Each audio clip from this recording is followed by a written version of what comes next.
Chapter 29. In order to stimulate the students of grade 12, Xingxing No. 1 High School would post the results of the top 500 students of the monthly test on the bulletin board at the school gate. The school would also reward the top 100 students with a generous amount of cash. The first place would be rewarded with 10,000 yuan, the second and third places would be rewarded with 6,000 yuan, the fourth to sixth places would be rewarded with 3,000 yuan, the seventh to 10th places would be rewarded with 1,000 yuan, the 11th to 50th places would be rewarded with 500 yuan, and the 51st to 100th places would be rewarded with 100 yuan. Because of the various measures taken by the school, a strange scene would appear in Xingxing No. 1 High School on the first Monday of every month. After hearing the bell, all the students didn't rush to the cafeteria one after another. Instead, they all gathered in front of the bulletin board at the school gate. Not only grade 12 students gathered in front of the bulletin board, but grade 10 and grade 2 students also couldn't help but look at the results. This was because not only the people they knew were on the list, but the dazzling names and results on the list were also their goal and motivation. Wow! The first place of this monthly test actually scored 712 points. Am I seeing things? Yang Jian's results improved again. No wonder he's a straight-A student. If he had this result in the college entrance examination, he would probably be able to choose Jinghua University or Shuimu University. No, the first place is not Yang Jian. It's a strange name. Who knows Tan Xiu? How come I've never heard of him before? He actually scored 79 points higher than the second place Yang Jian. The first place on the list was the most eye-catching and also the one that everyone paid the most attention to. When the students of Xingxing No. 1 High School found out that Yang Jian, who had occupied the first place for a long time, had been replaced by someone else, there was an uproar under the bulletin board. Everyone thought there was something wrong with their eyes. After all, there was a process to improve one's results. A guy who had never been in the top 10 suddenly appeared at the top of the list, which was an eyesore no matter how they looked at it. I know Tan Xiu. He's in our class 5. He once entered Xingxing No. 1 High School with the highest score in the city. During his first year of high school, he excelled in all kinds of exams and competitions, including the first place in all subjects. Tan Xiu is in our class 10. Look at the note behind his name, he's also in class 10. What does he have to do with your class 5? Isn't there something wrong with Tang Xiu's brain? How could he suddenly emerge as a new force this time? Could it be that the rumors are wrong? Could it be that Tang Xiu has been pretending to be a pig to eat the tiger for the past 2 years and deliberately threw the test? Most of the students didn't know about Tan Xiu's situation, but not everyone knew about Tan Xiu's situation. Among them, the students of classes 5 and 10 were the most familiar with Tan Xiu's information.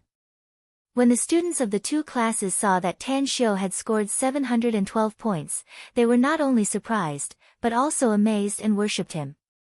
No, it's impossible, Tan Xiu couldn't have scored so high, his results must be fake. Yang Jian stared at Tan Xiu's name and score with red eyes, and he roared hysterically. Yang Jian, just accept your fate. If boss cheated in the monthly test, I bet Xiu Lohu would have jumped out and made a fuss. I don't mind telling you one thing. This morning, boss was called to the grade 12 office for a retest. After the retest, all the teachers, including the principal, confirmed that boss's results are real and valid. As soon as Yang Jian finished his words, he heard a sneer. It was Yuan Chuling, who was standing behind Yang Jian. Tan Xiu didn't hide the fact that he was called to the grade 12 office for a retest from Yuan Chuling, and he also didn't hide it from Qing Yannan. Although Yuan Chuling and Qing Yannan didn't believe what Tan Xiu said at the time, and they didn't believe that Tan Xiu could score 712 points, they had to accept the facts slowly. In the 4 classes in the morning, almost every teacher would praise Tan Xiu generously after entering the classroom, and some teachers even directly invited Tan Xiu to stand on the podium to explain the monthly test paper. Although the students of class 10 had poor results, it was only because they didn't put too much effort into their studies, and it wasn't because they had a problem with their IQ. It could be explained as a coincidence that a teacher expressed goodwill to Tan Xiu. It could be explained as a coincidence that two teachers expressed goodwill to Tan Xiu. When all the teachers expressed goodwill to Tan Xiu, there was only one possibility, and that was that Tan Xiu's academic results had convinced these teachers, and made them admire and approve of Tan Xiu from the bottom of their hearts. Boss's results plummeted after the first year of high school. Do you really think that his results have dropped? He's just tired of all kinds of exams and competitions, so he purposely slacked off during the exams. I didn't expect that when boss gave the first place to you, not only did you not know how to thank him, but you also did your best to humiliate him. Now that boss is starting to get serious, I want to see how you can compete with boss. You're not a good person, and that Chiu Lohu is not a good person either. Boss originally planned to show his true abilities during the college entrance exams, but you guys just had to be so aggressive. Not only did you want to kick boss out of class 5, but you also wanted to kick boss out of the school. So boss had to show some of his true abilities, and teach you snobs a lesson, and don't look down on others through the cracks of the door. Seeing Yang Jian's dumbfounded expression, Yuan Chuling was extremely happy. Without waiting for Yang Jian to reply, he spat out all the words that he had buried in his heart for a long time like a machine gun. Faced with Yuan Chuling's insults, Yang Jian really wanted to refute, and even directly beat up Yuan Chuling. However, Yang Jian, who had already experienced Yuan Chuling's tongue, knew that the only area where he could beat Yuan Chuling was his academic results. When it came to arguing, he was miles away from Yuan Chuling. As for fighting, he was even less of a match for Yuan Chuling. The person who got first place was Tan Xiu, not you, so why are you so smug? Yang Jian glanced around and realized that Tan Xiu wasn't near the announcement board. He curled his lips, threw out a sour sentence, and turned to leave. Tan Xiu is my boss, how can I be happy for him? Yuan Chuling was choked by Yang Jian's words, and only after Yang Jian's figure disappeared into the crowd did he yell at the crowd. In the crowd, Su Xiangfei clearly heard the conversation between Yuan Chuling and Yang Jian, and his face turned extremely ugly. Su Xiangfei already knew that Tang Xiu had obtained the first place in the whole cohort in the monthly test even before the results were announced in the morning. This morning was a kind of torture for Su Xiangfei. Because the people around Su Xiangfei drew a clear line with him, and all gathered around Tan Xiu and Yuan Chuling. Su Xiangfei, who had always enjoyed the treatment of being surrounded by stars, suddenly became a loner. The teachers who usually doted on Su Xiangfei seemed to have forgotten about Su Xiangfei's existence today, and all their eyes were focused on Tan Xiu. Although Tan Xiu and Yuan Chuling didn't taunt or ridicule Su Xiangfei, the other students' gazes made him feel uneasy. He never found sitting in a classroom so uncomfortable. This day was destined to be the day that Tan Xiu rose. This day was also an unforgettable day for many students of Xingxing No. 1 High School. I told you that my big brother is absolutely not an ordinary person. You see, your people's ability to gather information is so bad, they are not as good as my people. In the West Pool Resort, after Long Zhenglin received a text message, he laughed and then handed the phone to a youth sitting opposite him. 712 points. Xingxing No. 1 High School got first place in March's monthly exam, but this result doesn't mean anything. At most, it shows that his academic performance is excellent, that's all. Do you think that a bookworm can help us snatch Walled Hill Village from the hands of a group of rich second generations? Long Zhenyu looked at the text message on the phone and said in disapproval. Big brother, please believe me this time. Tan Xiu's observation and calculation ability are really strong. Didn't those rich second generations say that Walled Hill Village is completely up to luck? Apart from Tan Xiu, do you think you can find other casino experts in Star City to help you? Seeing that his big brother was stubborn, Long Zhenglin became anxious. Hearing this, Long Zhenyu was silent. The Long family started by relying on the F&B business and had been immersed in this industry for 50 years. The Long family's F&B business was already the hegemon in the entire Shuangqing province.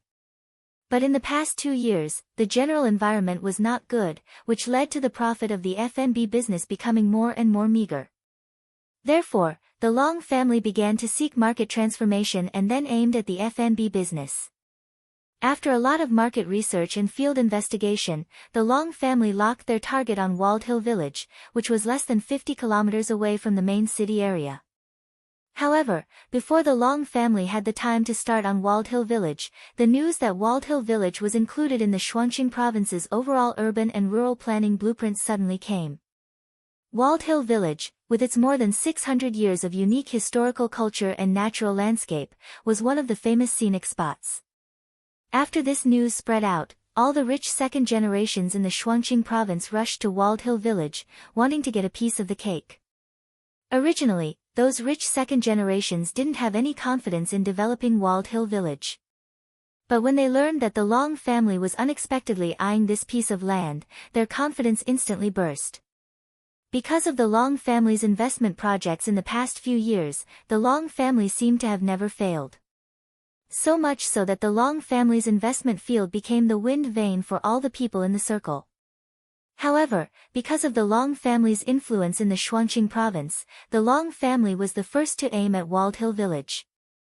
Therefore, the rich second generations of the Shuangqing province didn't dare to forcibly snatch Walled Hill Village from the Long family's hands. Therefore, they could only join hands to pressure the Long family and make a bet. Whoever won the bet, the development rights of Walled Hill Village would belong to that person. It seemed to be for the sake of testing the younger generation or training the successor. Regarding the competition for the Walled Hill Village project, the elders of the several families didn't take any action and let the rich second generations toss and turn within the rules. This was the first time that Long Zhenyu was independently responsible for the development of a project. He was ambitious and had never thought that he would encounter other people's joint attack when he just took over the project. Facing these people's carefully arranged bet, Long Zhenyu found that he was unexpectedly forced into a dead end. In desperation, he could only seek help from his younger brother, who was known as a ghost. He didn't know what was wrong with his younger brother, who had always been so wise that he even recommended an ordinary high school student to him. This made Long Zhenyu lose confidence in obtaining the development rights of Walled Hill Village. Chapter 30. Uncle, may I ask if there are any wild beasts roaming around the mountain? At the foot of Walled Hill Village, Tan Xiu respectfully asked a farmer. Do you want to eat wild game? There are a lot of wild game on the mountain. On the ground, there are pheasants, hares, and wild boars. In the water, there are wild turtles, crocodiles, giant salamanders, and even more flying in the sky. The old farmer took out a pipe from his mouth and exhaled a mouthful of thick smoke as he leisurely replied. Upon hearing the old man's words, Tan Xiu was overjoyed. Sure enough, the locals knew the situation the best. He had wandered around the mountain for most of the night without finding anything, but he had never thought that asking the locals would give him such a big harvest. Just as Tan Xiu was about to ask where he could find these wild beasts, the old farmer let out a long sigh and said, "But, that was a matter from more than 10 years ago. In recent years, there have been too many people hunting in the mountain, and many of the wild beasts have been hunted and scared away. Nowadays, there are very few wild beasts on the mountain. Even if there are some, ordinary people would not be able to find any trace of them." The old farmer's words were like a bucket of cold water that fell from the sky, causing Tan Xiu's heart to turn cold. The smile that had just appeared on his face instantly froze. After politely bidding farewell to the old farmer, Tan Xiu began to inquire the next household. But he didn't expect that after asking dozens of households at the foot of Walled Hill Village, he still didn't get a satisfactory answer. This made Tan Xiu almost despair. Even the locals had never heard any rumors about fierce beasts. Did this mean that there really weren't any fierce beasts in Walled Hill Village? Tan Xiu was the kind of person who pursued perfection and the extreme in everything he did. Since he couldn't find any trace of fierce beasts last night, it led to the lack of one of the raw materials for the body refining liquid, which made Tan Xiu extremely unwilling. Therefore, after school at noon, Tan Xiu left a leave of absence and went to Walled Hill Village. Since he couldn't get any useful information from the mouths of the Walled Hill Village's farmers, Tan Xiu simply went to the mountain again and personally explored it. Walled Hill Village was surrounded by precipitous cliffs that were more than 500 meters above sea level and more than 200 meters higher than the surrounding ground. The terrain was high in the middle and low in the surroundings. The flat ground was protruding, giving the feeling of a lofty mountain rising from the flat ground. This kind of terrain was extremely rare in the Shuangqing province. Zhang Xianzhong had once occupied the Walled Hill Village as the king of the mountain. Moreover, he had also built the city walls, city gates, as well as the mysterious Li family's ancestral hall, the sword-splitting stone, the official's house, the fort, the Goddess of Mercy temple, and other buildings. Therefore, there was a winding path at the foot of the mountain that led directly to the top of the mountain.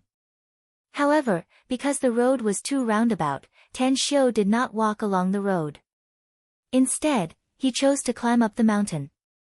Along the way, Tan Xiu saw several turtle doves hiding in the depths of the forest. They were almost bitten by venomous snakes and scorpions. If ordinary people saw these wild beasts, they might be overjoyed. Unfortunately, what Tan Xiu wanted to find were fierce beasts and not to satisfy his appetite. Therefore, there was not even the slightest ripple in his heart when he saw these wild beasts. After half an hour, Tan Xiu had successfully climbed to the top of the mountain. In his hands were several turtle doves, hares, and more than a dozen venomous snakes. His school bag was also filled with scorpions and a variety of rare medicinal herbs. Originally, Tan Xiu did not intend to hunt the wild beasts on the mountain. However, he thought that his family owned a restaurant and his mother's body was also extremely lacking in nutrition. Therefore, he thought that it would be a waste if he did not take the wild beasts that were delivered to him. Therefore, he casually hunted all the wild beasts that he could see. "Brat, you're good. The 5 of us hunted for half a day only to catch 2 hares, but you actually caught so many turtle doves and venomous snakes by yourself? Brat, how much do you want to sell the wild beasts in your hands? Give us a price, we'll buy them all. Brat, looking at your attire, you should be from the mountains. Can you take us to buy wild beasts? We'll pay you." As soon as Tan Xiu stood up, he was surrounded by 5 people. These people looked at the turtle doves and venomous snakes in Tan Xiu's hands with fiery eyes. The only thing that they didn't do was to snatch them. Seeing that Tan Xiu had climbed up from the bottom of the cliff and did not drive a car, these people subconsciously thought that Tan Xiu was a farmer who hunted wild beasts in the mountains in exchange for pocket money. When they spoke to Tan Xiu, their words revealed a sense of arrogance. When they looked at Tan Xiu, their gazes were also condescending. They did not give Tan Xiu enough respect. "Sorry, I already have a buyer for these game. I can't sell them to you." Tan Xiu faintly glanced at the 5 people around him and refused without hesitation. Tan Xiu clearly saw that there were 3 off-road vehicles parked on the roadside not far away. They were a Wrangler, a Land Rover, and a Mercedes-Benz. Therefore, the identities of these 5 people were either rich or noble. Tan Xiu did not want to provoke them. So, he simply cut off their thoughts of pestering him with a sentence. It was just that Tan Xiu had obviously underestimated the determination of these people to obtain the game. "Brat, what price do you sell these wild beasts to others?" "We'll pay you double the price. As long as you can name a price, we can afford it." A young man wearing a checkered shirt stared at Tan Xiu and said confidently, "A man should keep his word. No matter how much money you give me, I will not sell these things to you." Seeing the checkered shirt's appearance, Tan Xiu subconsciously frowned and said impatiently, "Can you please move aside? I'm going down the mountain." Tan Xiu originally planned to practice in this spiritual vein for a while, but now that the spiritual vein was occupied, he could only dispel the idea of practicing and come back another day. "Yo, kid, you have quite a character. Well, we don't want all the things on you. You leave 1 or 2 game for your next family and sell the rest to us at a high price. So, you can earn money and also entertain the next family. You won't break your promise." The checkered shirt smiled and helped to give an idea. Seeing that the checkered shirt was reasonable, and Tan Xiu did not want to have too much entanglement with the other party, Tan Xiu already had the idea of agreeing to the other party. But before Tan Xiu had time to nod, he was interrupted by a rough voice. Shui Renfei, you're getting more and more boring. Why are you wasting time with a kid? Isn't it just some game? You don't need to pay, just grab it. The one who spoke was a sturdy man with a ferocious-looking face. He was 1.9 meters tall and looked like an iron tower. What Zhang Yongjin said is right. The entire Walled Hill village is ours, not to mention these game. Whether he is willing or not, he must hand over the game in his hands today. Kid, turtle doves are protected animals by the state. Catching turtle doves is illegal. Shouldn't you come with us to the police station? Along with the iron tower-like big man, Zhang Yongjin's words, the other three people also burst into laughter. They looked at Tan Xiu with ridicule, wanting to see how Tan Xiu would deal with the situation in front of him. Shui Renfei obviously didn't expect that his companions would choose to threaten and intimidate Tan Xiu. This made him, who was used to using money to clear the way, fall into silence. However, Shui Renfei didn't obstruct his companion's interest. After all, he had given this peasant boy a chance, but this peasant boy didn't know how to cherish it. Do you think it's interesting to do this? Shui Renfei and the others thought that the peasant boy in front of them would be scared to the point that his hands and feet would turn pale. However, the opposite party just looked at them with a strange expression, and then revealed a ridiculing smile on his face. You, what do you mean? Zhang Yongjin was dumbfounded when he saw that the peasant boy in front of him didn't act according to the script he had envisioned. The others were also dumbfounded as they looked at each other in dismay. They didn't understand what was going on.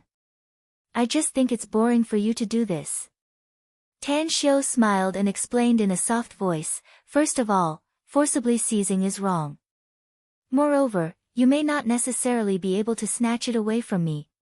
Secondly, you shouldn't use the Public Security Bureau to scare me. I also know some people in the City Bureau. Lastly, Walled Hill Village belongs to the state, not to you. Only after you get the development rights will you be qualified to say such words. After saying those words, Tan Xiu then left leisurely. Only when Tan Xiu's figure disappeared did Shui Renfei, Zhang Yongjin, and the others react to what had happened. Fuck. What happened just now? Did we get slapped in the face? What's this called acting cool? Are the youngsters nowadays so fierce? No, I can't swallow this. I don't believe that I can't deal with this country bumpkin. Several people roared and then got into their cars, wanting to give Tan Xiu an unforgettable lesson. Shui Renfei and the others chased after Tan Xiu for a few minutes, but they still didn't see him. They knew that their pursuit was in vain. Recalling their pitiful harvest on the hill, as well as the fact that they were slapped in the face by Tan Xiu, they didn't have the mood to continue hunting. Each and every one of them cursed and went down the hill. After the few cars gradually disappeared on the winding road, a figure jumped down from a pine tree on the hilltop. It turned out that Tan Xiu didn't really go down the hill, but went to a remote corner and hid there. Tan Xiu originally intended to temporarily avoid the peak and come back another day. But when Tan Xiu inadvertently saw the exhausted faces of Shui Renfei and the others, he concluded that Shui Renfei and the others wouldn't be able to stay on the hill for a long time. Therefore, he dispelled the idea of going down the hill. Tan Xiu specifically asked for a leave of absence for a long time in order to thoroughly explore Walled Hill Village. Naturally, he didn't want to return without any achievements. This is too much. He actually asked for a leave of absence at this critical juncture. Moreover, he ran away without my permission. What's the difference between this and skipping class? While Tan Xiu was leisurely strolling around Walled Hill Village, Han Qinggu, who had taken the leave of absence from Yuan Chuling's hand, almost went crazy. Yuan Chuling, you and Tan Xiu are good friends. How could you watch him wallow in self-degradation? Why didn't you dissuade him from this absurd behavior? After condemning Tan Xiu's vile behavior, Han Qinggu quickly pointed her muzzle at Yuan Chuling. It was as if Tan Xiu's leave of absence was instigated by Yuan Chuling. If it was Hu Qiusheng who dared to shout at him like this, Yuan Chuling wouldn't have been able to restrain himself and would have already flung his sleeves and left. But facing Han Qingwu's accusation, Yuan Chuling was like a primary school student who had done something wrong. He didn't even dare to breathe loudly.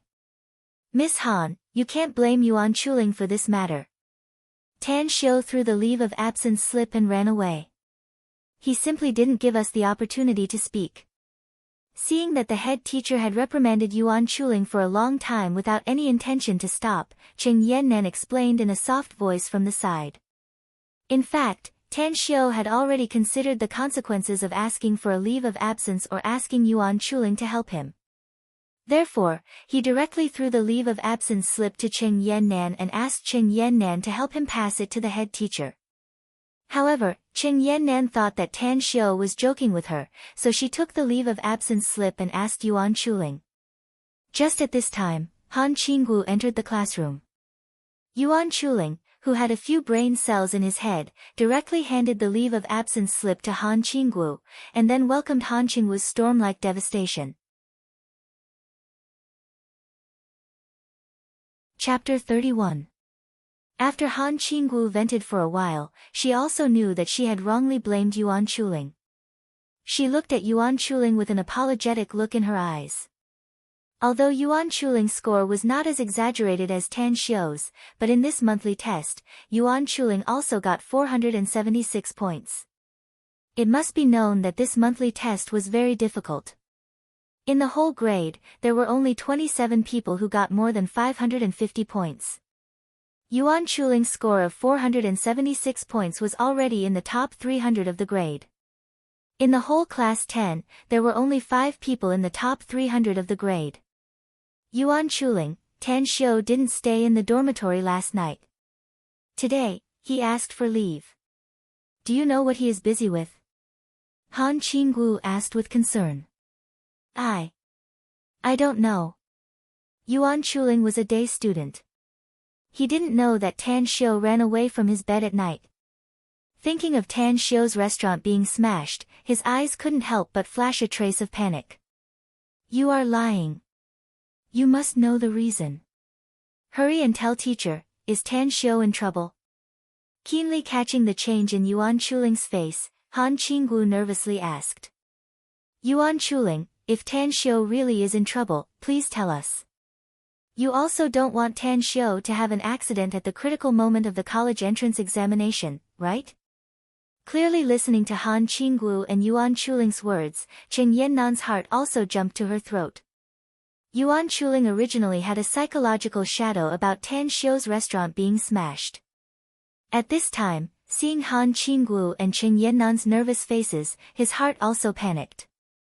After hesitating for a moment, Yuan Chuling told him about Tan Xiu's restaurant being smashed. Suddenly hearing that Tan Xiu's restaurant was smashed, Han Qingwu and Qing Yannan were shocked. They pulled Yuan Chuling out of the classroom and asked Yuan Chuling to lead the way to Linjia restaurant. Half an hour later, Han Qingwu's car stopped at the roadside in front of the restaurant. Looking at the bustling scene in the restaurant, she couldn't help but be stunned. "Yuan Chuling, are you sure you didn't bring us to the wrong place?" Qing Yannan also felt that something was wrong. She asked suspiciously. "Yes, when I came here 2 days ago, the entire hall was smashed to pieces, and the hall was also stained with blood. I also went in to vent my anger and beat up 2 people." Yuan Chuling was also surprised. The scene in front of him was completely beyond Yuan Chuling's imagination. It was reasonable to say that the restaurant would not be able to open for at least a few days after it was smashed to such a state. But now, not only was Linjia restaurant operating normally, but its business was also very good. The restaurant's 3 walls and ceiling are all decorated with solid wood granular boards, which cost at least 200,000 yuan. The floor is Marco Polo tiles, and the area of 100 square meters is nearly 100,000 yuan. More than 30 sets of solid wood tables and chairs are estimated to cost 200,000 yuan, and the soft decoration also costs 50,000 to 60,000 yuan. And the business of this restaurant is very good. Not only are the 18 tables in the restaurant hall full, but there are at least 6 tables outside the restaurant waiting in line. Even if the net profit of each table is only 50 yuan, the restaurant's net profit every day is at least 20,000 yuan. When Yuan Chuling was still wondering why Linjia restaurant suddenly changed so much, Han Qingwu's voice suddenly sounded in his ear. Yuan Chuling, don't you think your lies are too inferior? If this restaurant is really Tan Xiu's family, will his days in school be so hard that he can't even pay the tuition fees? Just when Yuan Chuling was wondering why the homeroom teacher suddenly analyzed the restaurant's decoration and profit, Han Qingwu's voice suddenly became cold, and she scolded sternly. This. I don't know what's going on. What I told you before was the truth. Yuan Chuling said at a loss. Get out of the car and go back to school by yourself. If you are late for the evening self-study session, hand me a reflection letter of more than 1,000 words. Han Qingwu was too lazy to listen to Yuan Chuling's explanation, but she ordered coldly. I'll go down and see what's going on. Maybe the owner of this restaurant has changed. It was the first time that Yuan Chuling saw Han Qingwu angry. Under Han Qingwu's fierce gaze, Yuan Chuling scrambled out of the car and explained while trembling. But before Yuan Chuling could finish his words, Han Qingwu stepped on the accelerator, and the maroon Tuareg quickly merged into the traffic. It was not until the Tuareg disappeared that Yuan Chuling realized that his wallet and mobile phone were in the desk, and he didn't even have a penny on him. It will take at least an hour to walk from here to school. I will definitely be late for the evening self-study session. This reflection letter is definitely written. Yuan Chuling silently estimated the distance from the restaurant to school, and his face turned bitter. Hey, Ling, it's you. I thought I was mistaken. Why are you standing outside? Come in and have a seat. Just as Yuan Chuling was wondering if he should go into the restaurant to see what was going on, a familiar voice rang in Yuan Chuling's ear. Yuan Chuling looked up and found that the person talking to him was Tan Xiu's mother, Su Lingyun. He immediately revealed an excited expression. He finally had money to pay for his journey back to school. Auntie, have you transferred the restaurant? Yuan Chuling looked up and down at Su Lingyun. He found that Su Lingyun's clothes had not changed at all from 2 days ago. A guess quickly emerged in his heart, and he asked with a face full of concern. No, this restaurant is still mine. It's just that Auntie renovated the restaurant. At the same time, Auntie came up with a few new seasonings, and the restaurant's business suddenly became booming. Hearing Yuan Chuling mention the restaurant, Su Lingyun's face showed a joyful smile. Hearing Su Lingyun's words, Yuan Chuling felt strange. He wanted to be curious about where the money for renovating the restaurant came from, but because he was not familiar with Su Lingyun, he was too embarrassed to ask. Auntie, Tan Xiu got 712 points in this monthly test, which is 79 points higher than the second place in the grade. You don't have to worry about his grades in the future. After a moment of silence, Yuan Chuling deliberately led the topic to Tan Xiu. He wanted to test whether Su Lingyun knew Tan Xiu's whereabouts. Yuan Chuling originally wanted to ask Tan Xiu's whereabouts directly, but he was afraid that Su Lingyun did not know that Tan Xiu had asked for leave. If he let Su Lingyun know that Tan Xiu had asked for leave, it would cause Su Lingyun to worry, so he had to ask Su Lingyun indirectly. Xiu really got the first place in the grade. Great, I knew he wouldn't lie to me. When Su Lingyun heard that Tan Xiu got the first place in the grade, although she was very happy, she was obviously not as excited as Yuan Chuling imagined. Remembering that before the monthly test results came out, Su Lingyun believed that Tan Xiu could get the first place in the grade, Yuan Chuling suddenly became silent again. However, from Su Lingyun's mouth, Yuan Chuling could almost determine that Su Lingyun did not know Tan Xiu's whereabouts. After chatting with Su Lingyun for a while, Yuan Chuling asked Su Lingyun for the fare to go back to school. When Yuan Chuling returned to school, he was surprised to find that Tan Xiu's seat was actually sitting with a bald head, and this bald head looked a bit familiar. Long Jinglin, how come you came to our school? After staring at the bald head for a long time, Yuan Chuling spoke in a surprised voice. Fatty, you're not dead yet. I thought you committed suicide after that incident. After seriously staring at Yuan Chuling for a moment, Long Jinglin affectionately greeted him. Hearing Long Jinglin's words, Yuan Chuling's facial muscles fiercely twitched, and he snappily replied, "You're not dead yet, how can I die before you?" Star City could not be said to be big, but it was not small either. The Long family was a well-deserved giant in the Shuangqing province's restaurant business, with assets of tens of billions. The Yuan family was just a rookie in the real estate industry, and their qualifications were less than 1% of the Long family's. When it came to the family's heritage, the Long family threw the Yuan family 10 streets away. It was reasonable to say that the two families should not have any intersection, and Yuan Chuling and Long Jinglin would not become close friends. However, a lot of things were completely dependent on fate. Yuan Chuling and Long Jinglin didn't get to know each other because of the family behind them. They got to know each other because they coincidentally entered the same school and the same class. Although they had only been classmates for a short year, the like-minded Yuan Chuling and Long Jinglin had forged a deep friendship, and the friendship between them also led to the family behind them to have a closer business relationship. Until 2 years ago, when Yuan Chuling's parents had a divorce, Yuan Chuling began to abandon himself to despair, and entered a state of self-isolation. Only then did the two of them sever their relationship. However, the friendship between the two of them obviously did not fade with the passage of time. After not seeing each other for 2 years, not only did Yuan Chuling and Long Jinglin not become strangers, they became even more intimate. "I'm looking for Tan Xiu. Do you know where Tan Xiu went?" After exchanging some conventional greetings, Long Jinglin went straight to the point and asked Yuan Chuling. "You're looking for my boss. Why are you looking for him?" Hearing that Long Jinglin had unexpectedly come to look for Tan Xiu, Yuan Chuling was stunned. In his knowledge, these two people should not be from the same world. "Tan Xiu is your boss." Long Jinglin's mouth twitched when he heard this. Thinking of how he had shamelessly pestered Tan Xiu and asked Tan Xiu to become his disciple, he suddenly felt a pain in the ass.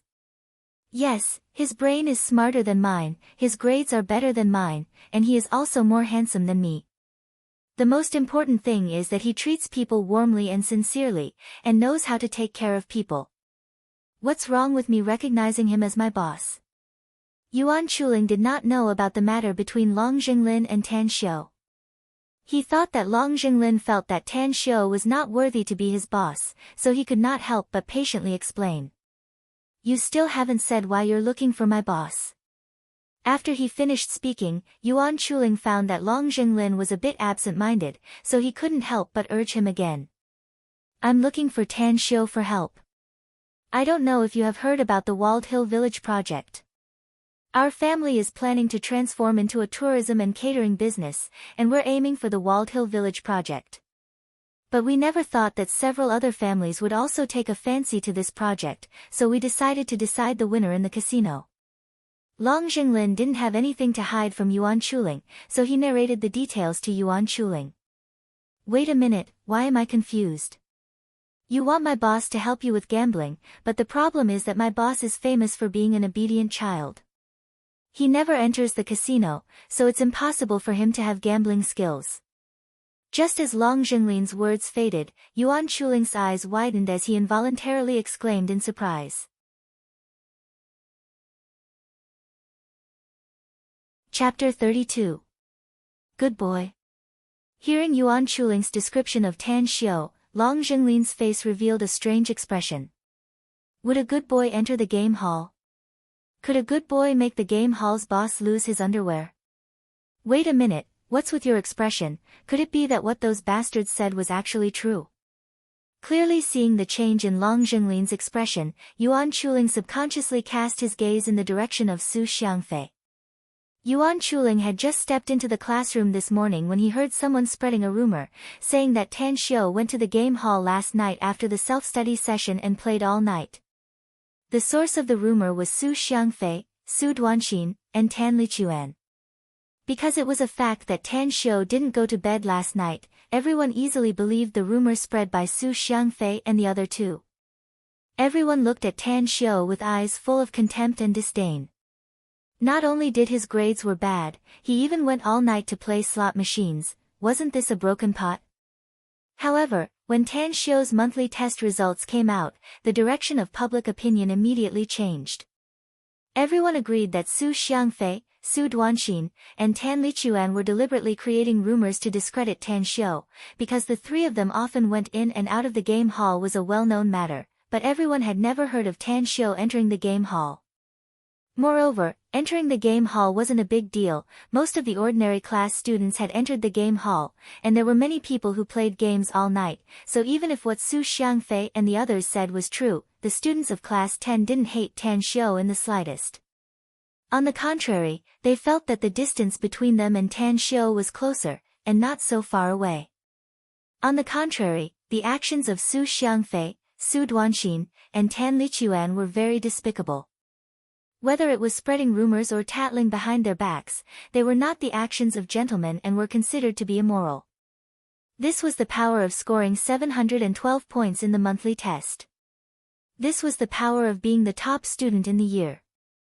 Su Xiangfei and the others obviously did not expect that not only did they fail to discredit Tan Xiu and get Tan Xiu punished, but they were also ostracized by their classmates. It was a typical case of going for wool and coming home shorn, suffering a double loss. Those bastards. Following Yuan Chuling's gaze, Long Jinglin looked in the direction of Su Xiangfei's group, and a cold light flashed in his eyes. Yesterday, Su Xiangfei, Su Duanxin, and Tan Lichuan had been following behind Tan Xiu, and Long Jinglin was naturally aware of it, because he was also following behind Tan Xiu. Moreover, he also heard the words of these three people disrespecting Tan Xiu. Long Jinglin previously thought that these three people were completely passers-by, and that they were just jealous of Tan Xiu's rampage in the Health and Prosper Club, so they said those words. He never thought that these three people were actually classmates of Tan Xiu, which made him loathe these three people. Feeling the loathing in Long Jinglin's eyes, Su Xiangfei and the others subconsciously lowered their heads, and their complexion became deathly pale. In fact, after Long Jinglin had arrived at the classroom, Su Xiangfei and the others had turned into ostriches, and didn't even dare to breathe loudly, because they didn't want to be discovered by Long Jinglin. They didn't expect that Long Jinglin would finally notice their existence. "Fatty, you've been long-winded with me for so long, but you still haven't told me Tan Xiu's whereabouts." After watching Su Xiangfei and the others for a moment, Long Jinglin retracted his gaze, and anxiously asked. "You ask me, but who do I ask?" At noon today, Boss threw a leave slip and ran away, saying that he had an urgent matter to deal with. Yuan Chuling, with a bitter face, recounted his previous encounter. After listening to Yuan Chuling's narration, Long Jinglin was dumbfounded. "Fatty, if Tan Xiu comes back, you must inform me immediately. If Tan Xiu doesn't show up tomorrow morning, then my brother is dead for sure." Unable to find Tan Xiu in one middle school, Long Jinglin hurriedly dropped a few words and left. In the classroom of Class 10, Yuan Chuling and Qing Yan Nan, the two people, were staring at each other. Their faces were full of doubt and shock. The shock that Tan Xiu brought to them these past 2 days was really too big. First, he broke out the first place in the monthly test, and then he unexpectedly became the god of gambling. If someone else told them that Tan Xiu knew gambling techniques, they would certainly sneer at it. But when Long Jinglin told them these words, and even personally came to one middle school to ask Tan Xiu for help, they had no choice but to believe it. The moonlight was like a veil, and the shadow of a huge black mountain was cast on the earth. At the top of Walled Hill Village, a little starlight fell from the sky and enveloped Tan Xiu. Tan Xiu was bathed in the starlight, and every pore on his body expanded and opened up, crazily absorbing the starlight and refining it into his own celestial essence. This was the second time that Tan Xiu actively cultivated the heavenly art of cosmic genesis after his rebirth. The first time that Tan Xiu actively cultivated the heavenly art of cosmic genesis was because he inadvertently found that his body fit the conditions for cultivating the heavenly art of cosmic genesis. Moreover, he had been reading and reciting the heavenly art of cosmic genesis day and night in the immortal world. As a result, his body inadvertently and passively cultivated the heavenly art of cosmic genesis. Out of curiosity, he took the initiative to cultivate the heavenly art of cosmic genesis. However, the feeling at that time was not very wonderful. The pain of his body being torn apart made Tan Xiu not dare to actively cultivate the heavenly art of cosmic genesis for a long time. Now that he had most of the raw materials needed for the body refining liquid for the qi cultivating realm, Tan Xiu finally dared to actively cultivate the heavenly art of cosmic genesis again. As the starlight slowly entered Tan Xiu's body, the celestial essence in Tan Xiu's body began to increase at a speed visible to the naked eye. 1, 2, 3, 4. The first time that Tan Xiu actively cultivated the heavenly art of cosmic genesis, his body had only formed half a celestial essence. After a month of passive cultivation, Tan Xiu's half a celestial essence gradually became round and full, barely forming a complete celestial essence. Now that Tan Xiu actively cultivated the heavenly art of cosmic genesis for the second time, perhaps because he was sitting on top of a spiritual vein, the speed at which he absorbed the starlight was dozens of times faster than the first time he actively cultivated the heavenly art of cosmic genesis. At the same time, the celestial essence in his body was also dozens of times faster. In just 2 hours, the amount of celestial essence in Tan Xiu's body had increased from 1 to 4. However, when Tan Xiu's celestial essence reached 4, the speed at which Tan Xiu absorbed the starlight dropped sharply. The muscles on his face twitched fiercely, while his body started to sweat profusely, and a puddle of water started to form under his buttocks. The requirement of the heavenly art of cosmic genesis on the strength of the body was too high. Even though Tan Xiu had trained his body day and night for a month and his body's strength had increased a lot, but before he went through the body refining liquid, Tan Xiu's body was still in the state of an ordinary person. The human body had a limit to what it could bear and a limit to its endurance. Moreover, the dantian, meridians, acupoints, blood vessels, and organs all needed to rest. It was impossible for them to operate without limits. When Tan Xiu had accumulated 4 celestial essences inside his body had already reached the limit that it could bear. The explosive power contained in these 4 celestial essences seemed to be able to blow up his body at any time, turning his body into powder. Aya! The severe pain made Tan Xiu unable to care about shocking the world, as he involuntarily looked up to the sky and screamed. Immediately, Tan Xiu began to roll on the ground, while banging his head against the rocks. For a time, the top of Walled Hill Village was filled with howling winds, sand and stones were flying everywhere, and the sky turned dark. Tan Xiu tossed and turned for most of the day, before he managed to vent a part of the power in his body. Immediately, a strong sense of hunger hit him, causing Tan Xiu to feel dizzy. At this moment, Tan Xiu even suspected that he would not have any problem swallowing a few cows. Hey, how come the turtle doves and hares are all gone? When Tan Xiu planned to eat the wild game that he had hunted during the day to satisfy his hunger, he found that only the venomous snake and the scorpion in his backpack were still there. The rest of the wild game unexpectedly disappeared, which made Tan Xiu dumbfounded. One must know that Tan Xiu had started cultivating at 1 a.m., and it was impossible for anyone to go up the mountain in the middle of the night. Moreover, those turtle doves and hares were tied up by Tan Xiu using a special method, so it was impossible for them to escape by themselves. Therefore, this matter was obviously strange. After a short period of horror, Tan Xiu quickly calmed down, while a touch of excitement flashed through his eyes. If it were an ordinary person, perhaps they would think that the mountain was haunted, and would be scared to the point of wetting themselves and crying as they went down the mountain. However, Tan Xiu was not an ordinary person, but a cultivator who had lived in the immortal world for tens of thousands of years. Moreover, he did not come to Walled Hill Village for sightseeing. This is really a case of wearing out iron shoes in fruitless search, only to find it by chance without even looking for it. Tan Xiu knew that the demonic beast that he had been painstakingly looking for had finally appeared. Moreover, the other party had even snatched the prey from his hands. After his soul was restored, Tan Xiu's senses were strengthened more than 10 times. After passively cultivating the heavenly art of cosmic genesis for a month, Tan Xiu's senses were once again strengthened. At this time, Tan Xiu's senses were nearly 100 times stronger than an ordinary person's, and nothing could escape Tan Xiu's eyes and ears.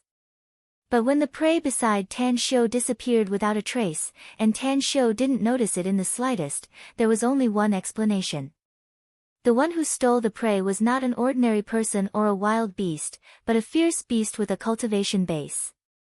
Tan Xiu didn't immediately set out to look for the fierce beast, but picked up some dry firewood from the woods on the roadside, lit it up, and began to leisurely barbecue the game. During the tens of thousands of years in the immortal world, not only did Tan Xiu's cultivation reach the acme of perfection, but his talent and attainments in the fields of elixirs, array formations, refining tools, talismans, and other aspects were equally hard to catch up to. More importantly, Tan Xiu was also a gourmet. In order to satisfy his gluttonous desire, Tan Xiu didn't hesitate to spend 100 years to cultivate in the secular world. He traveled all over the world, leaving behind all kinds of legends in the secular world. Finally, he mastered the art of sculpting clouds and cutting the moon, reaching the pinnacle of perfection. 10 minutes later, the venomous snakes in Tan Xiu's hand that were skewered on the stick exuded a tempting aroma. Tan Xiu didn't rush to put them into his mouth, but skillfully took out seasoning salt, cumin powder, 13 spices, and some of his own special seasonings from his school bag and sprinkled them on the snake meat. As the snake skin opened up little by little, the white and tender snake meat slowly turned golden, and the aroma of the meat in the air became more intense. Suddenly, a whistling sound abruptly rang in Tan Xiu's ears, and at the same time, a fishy smell came into Tan Xiu's nose. "Evil creature, I've been waiting for you for a long time." Tan Xiu seemed to have expected such a scene. He lay back and narrowly avoided the sneak attack from behind. At the same time, a pile of sparks flew from the soles of his feet and poured behind him in an overwhelming manner. Chapter 33.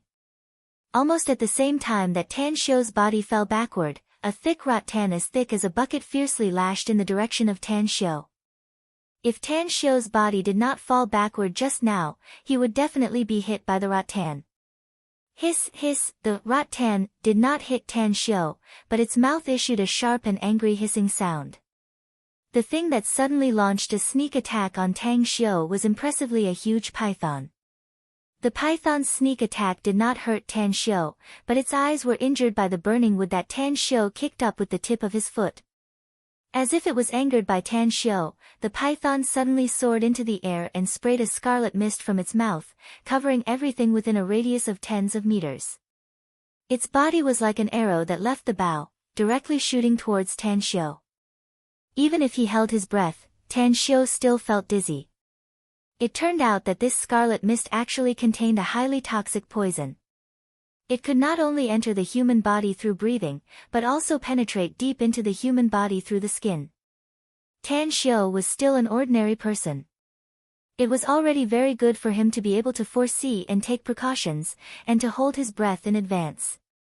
With his current cultivation base, he simply could not control the opening and closing of the pores on his body. Like a donkey rolling on the ground to avoid the python's attack, Tan Xiu took out a triangular dagger from his bag and fiercely stabbed it towards the python. Although he once again avoided the python's attack, Tan Xiu's face became extremely ugly. After the strenuous exercise, although Tan Xiu's mouth and nose could still rely on his willpower to insist on not breathing, but the pores on his body opened sharply, causing the poisonous mist in his body to increase. "I must finish this quickly, otherwise, I am afraid that I will die here today." After feeling the poison spreading in his body, Tan Xiu's eyes flashed a touch of coldness, and his mind instantly became clear. In the next moment, Tan Xiu's hand already had a handful of herbs. He carelessly stuffed the herbs into his mouth and rolled into the firewood. Enduring the pain from the burning firewood on the soles of his feet, Tan Xiu looked at the giant python with a burning desire to fight. Previously, Tan Xiu only thought about coming to Walled Hill Village to look for the fierce beasts, so he simply didn't spend any effort to estimate the danger of the fierce beasts. But the danger of this python in front of him was obviously beyond Tan Xiu's expectation, and he was caught off guard. Tan Xiu could only blame himself for being too used to the power and confidence he had in the immortal world for thousands of years, so much so that he had yet to fully adapt to his current identity as an ordinary person. Fortunately, in order to prevent himself from being poisoned while walking in the mountains, Tan Xiu picked some antidote herbs while climbing the mountain. Although they could not completely remove the poison in his body, they could temporarily suppress the spread of the poison in his body. Tan Xiu jumped into the fire not because he was masochistic, but because he had no other choice.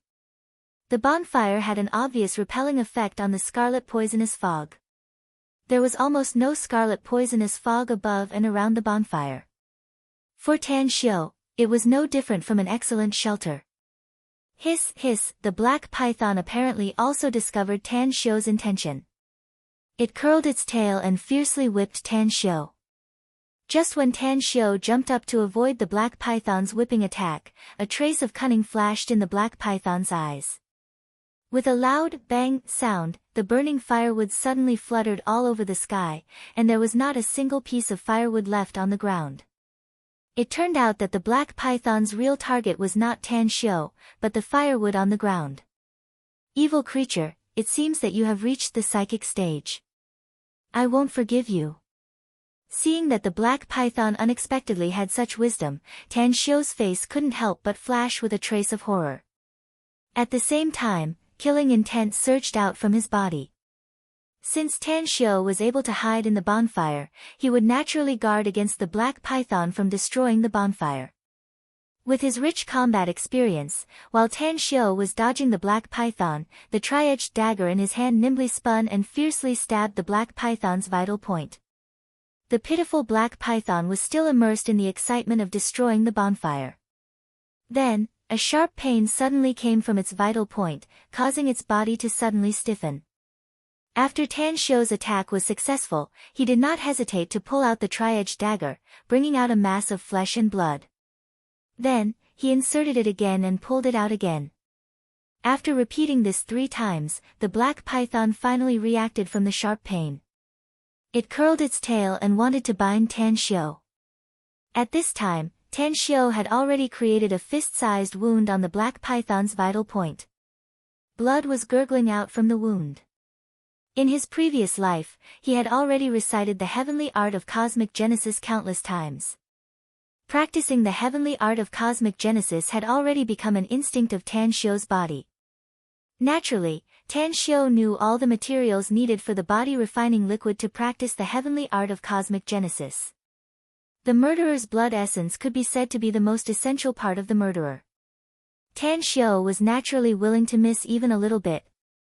With lightning speed, he stabbed a fist-sized wound on the black python's vital point. Tan Xiu opened his mouth and fiercely bit the black python's wound. At the same time, Tan Xiu's hands fiercely hugged the black python's body to prevent it from throwing him off. The black python obviously did not expect that it might fail. It did not expect that the situation would be reversed so quickly. When it realized that it, which had a crushing advantage, had actually lost to an ant and was facing a life-threatening danger, it became anxious. Only to hear a loud bang sound, the black python's tail fiercely whipped on Tan Xiu's arm. The pain made Tan Xiu's facial muscles twitch fiercely. In fact, the black python's tail was originally aimed at Tan Xiu's head. However, at the critical moment, Tan Xiu stopped sucking and did not hesitate to tilt his head to the side. Only then did he escape the disaster.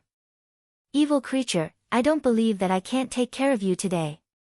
Tan Xiu could clearly feel that one of his arms had been fractured by the black python just now, and only his other arm was still intact.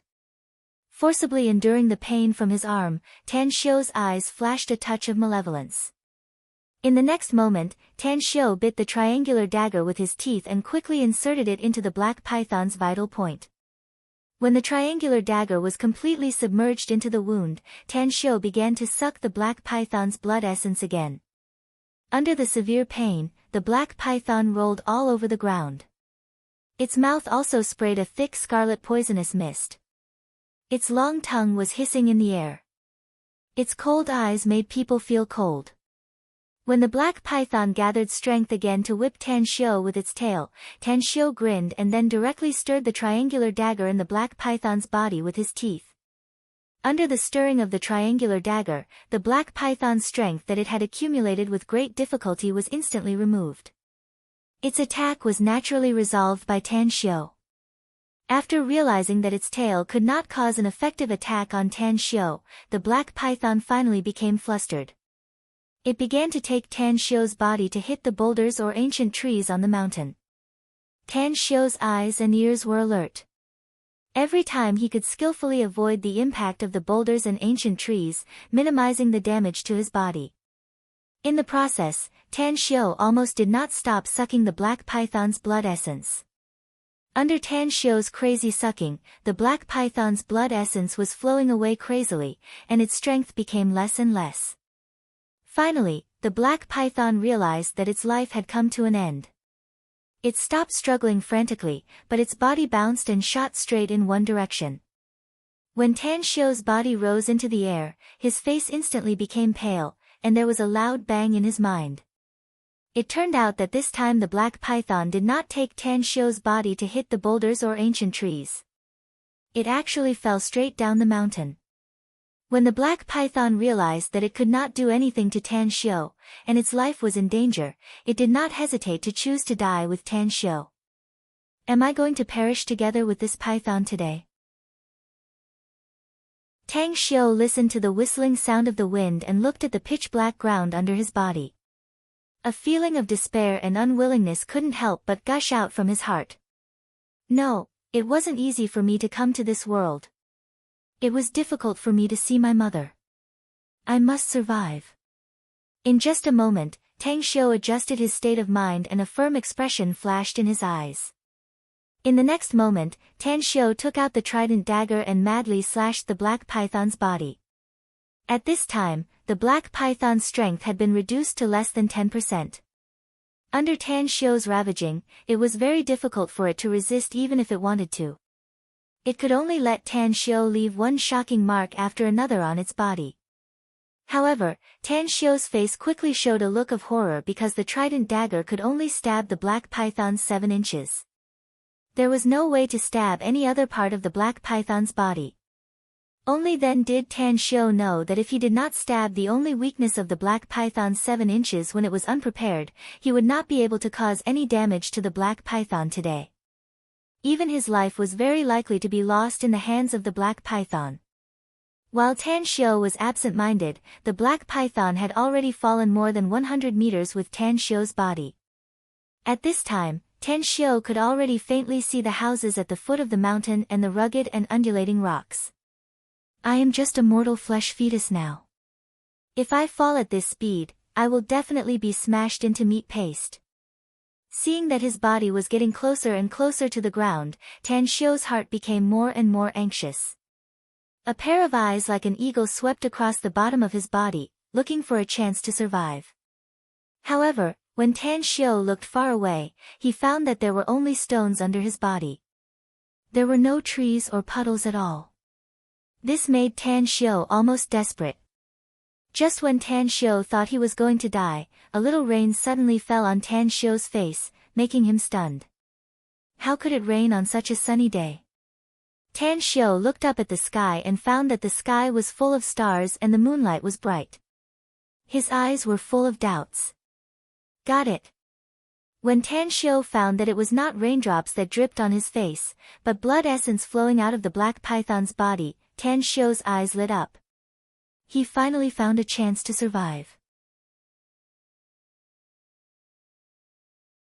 Chapter 34.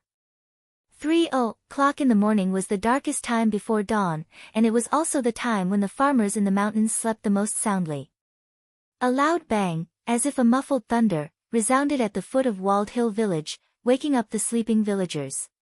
The sleepy villagers mumbled something in their mouths before they turned over and continued to sleep. Some people listened attentively for a moment and found that there was no other sound apart from the frightening owls, so they also slowly fell asleep. Impressively, a man and a snake suddenly fell from the sky and smashed to the ground.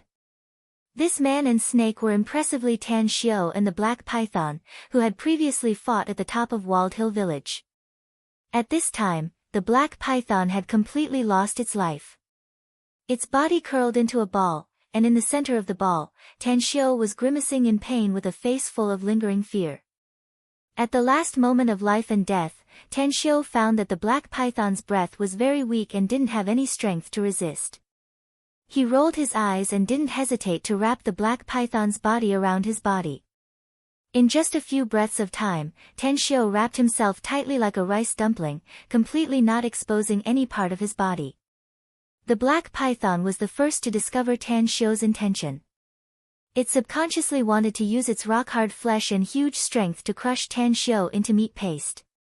But just as the Black Python had this thought, its body had already crashed to the ground.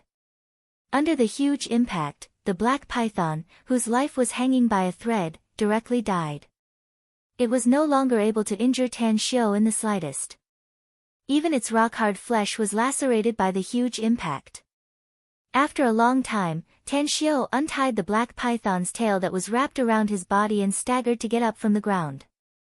Seeing the badly mangled Black Python, Tan Xiao couldn't help but secretly rejoice. If he hadn't thought of a way to escape when his life was hanging by a thread, he reckoned that he would have turned into meat paste like the Black Python. Moreover, it might be even more miserable. After all, the Black Python's skin and flesh were as hard as a boulder, while his own body was made of flesh and blood. He could not withstand a single blow. Although Tan Xiao used the body of the Black Python to save his life at the critical moment, under the huge impact, his body still felt like it was falling apart, and there were a few more bumps on his head. It took a long time for Tan Xiao to catch his breath. Then he took out a triangular dagger and peeled off the skin of the Black Python. Aside from using this Black Python's skin to concoct medicine, I can make at least 3 sets of clothes. One for mother, one for myself, and the last one for Fatty. Tang Xiao was struggling to peel off the snakeskin as his mind started calculating. The internal organs of the black giant python are the main ingredient for medicine, but this black giant python's internal organs are a little big, and I don't need that much to concoct the body-tempering liquid. Therefore, I can consider brewing the rest of it into medicinal wine and sell it. At the same time, it can also help mother nurse her body. Part of the black python's tendons are used to refine the body-refining liquid, and the other part is used to refine weapons. Although the meat of the black giant python is a great tonic, it is also a great poison. Obviously, it is not suitable for ordinary people to eat, so I can only enjoy it myself. It took Tan Xiao a full 3 hours to finish dissecting the materials of the black giant python. After standing up and stretching, Tan Xiao was dumbfounded. This black giant python had cultivated for many years. Its body was as thick as a bucket, and its length was more than 20 meters. Therefore, when it was dissected, the materials of its body were piled up like a mountain, almost close to Tan Xiao's height. It's troublesome without a storage ring. Tan Xiao smiled bitterly and looked around. After thinking that it should be impossible for anyone to arrive at this area so early, he turned back and climbed up to the top of the mountain. When he was barbecuing the game, Tan Xiao put his bag aside, mobile phone, wallet, and other things in it. Half an hour later, Tan Xiao successfully climbed to the top of the mountain, and found his bag in a mess. The rare herbs in the bag had been destroyed in the fight between Tan Xiao and the black giant python, and some special emergency items had also been destroyed. To Tan Xiao's relief, when he took out the mobile phone he bought last night from the bag, he found that the mobile phone's screen was still stubbornly lit. If the mobile phone was broken, Tan Xiao wanted to transport the materials of the black giant python back to the main city, and it was unknown how many people would be alarmed. Ban's Ho, find me a good sealed truck, and ask Dingzi to help rent a freezer. After the phone was dialed, Tan Xiao ordered in a deep voice. Ban's Ho and Dingzi were the small punks who had followed Zeta Persei to make trouble in the Linjia restaurant a few days ago. After being ruthlessly cleaned up by Tan Xiao, they now followed Tan Xiao's lead and obeyed Tan Xiao's orders. It turned out that after Tan Shio had ruthlessly cleaned up Zeta Persei and the others in the restaurant that day, Tan Shio did not easily let the 7 people go. Instead, he did something to them, in case they did not keep their promise, and directly ran away regardless of the renovation of the restaurant. After Zeta Persei and the others left the restaurant, they indeed turned a deaf ear to Tan Shio's words. Zeta Persei was like this, the green-haired punks were like this, and so were Ban's Ho and Dingzi. Naturally, the others were no exception. After being tortured by Tan Shio, they could not wait to hide as far away from Tan Shio as possible, because the impression Tan Shio had left on them was too deep. He was ruthless, indifferent, cruel, ruthless, and incomparably powerful, making them not even have the strength to resist. Zeta Persei and the others felt that as long as they found a place to hide, it would be impossible for Tan Shio to find them. As long as they no longer went to find trouble with the Linjia restaurant, everything would be fine for them. Afraid that Tan Shio would follow the Shangguan real estate and find them, Blackie and the others did not even dare to ask the Shangguan real estate for the remaining half of the reward. After most of the day had passed, when they learned that Tan Shio had only strolled at the entrance of the restaurant for a while and then left, seemingly unable to do anything to them, Zeta Persei and the others were secretly delighted, feeling that their decision was correct. After that night, Zeta Persei and the others regretted their decision so much that their faces turned green. Almost at the same time, Zeta Persei and the others began to feel severe pain all over their bodies. Whether they went to the hospital or found an orthopedic doctor, they could not find any problems with their bodies at all, and there was no way to relieve the pain. After Zeta Persei and the others asked each other about their situation, they were sure of one thing, that the severe pain in their bodies was related to Tan Shio, and only Tan Shio could help them relieve the pain. Then, the 7 of them did not care that their injuries had not healed, nor did they care that it was already late at night. They all gathered in front of the entrance of the Linjia restaurant. Naturally, Tan Shio could not wait for them in the middle of the night at the Linjia restaurant. It was not until the next morning that Tan Shio slowly walked to the restaurant. At this time, Zeta Persei and the others had already been tortured by the severe pain for the whole night. After seeing Tan Shio, Zeta Persei and the others bowed their heads and kowtowed as if they had seen their own father, begging Tan Shio to help them relieve the pain. Moreover, they continuously reflected on themselves and promised him that they would help. Their attitude was as sincere as it could be. Tan Shio smiled and did not make things difficult for them. He directly helped them relieve the pain, and then left after saying, "Renovate the restaurant well," leaving Zeta Persei and the others standing at the entrance of the restaurant, looking at each other in dismay. This time, Zeta Persei and the others naturally did not dare to turn a deaf ear to Tan Shio's words, nor did they dare to be lazy or play any tricks. In order to make Tan Shio satisfied and thus completely relieve the pain on their bodies, Zeta Persei and the others could be said to have racked their brains and put in a lot of effort when renovating the restaurant. In just 2 days, Zeta Persei and the others had completely renovated the Linjia restaurant. Zeta Persei and the others had paid a huge sum of nearly 600,000 yuan for this.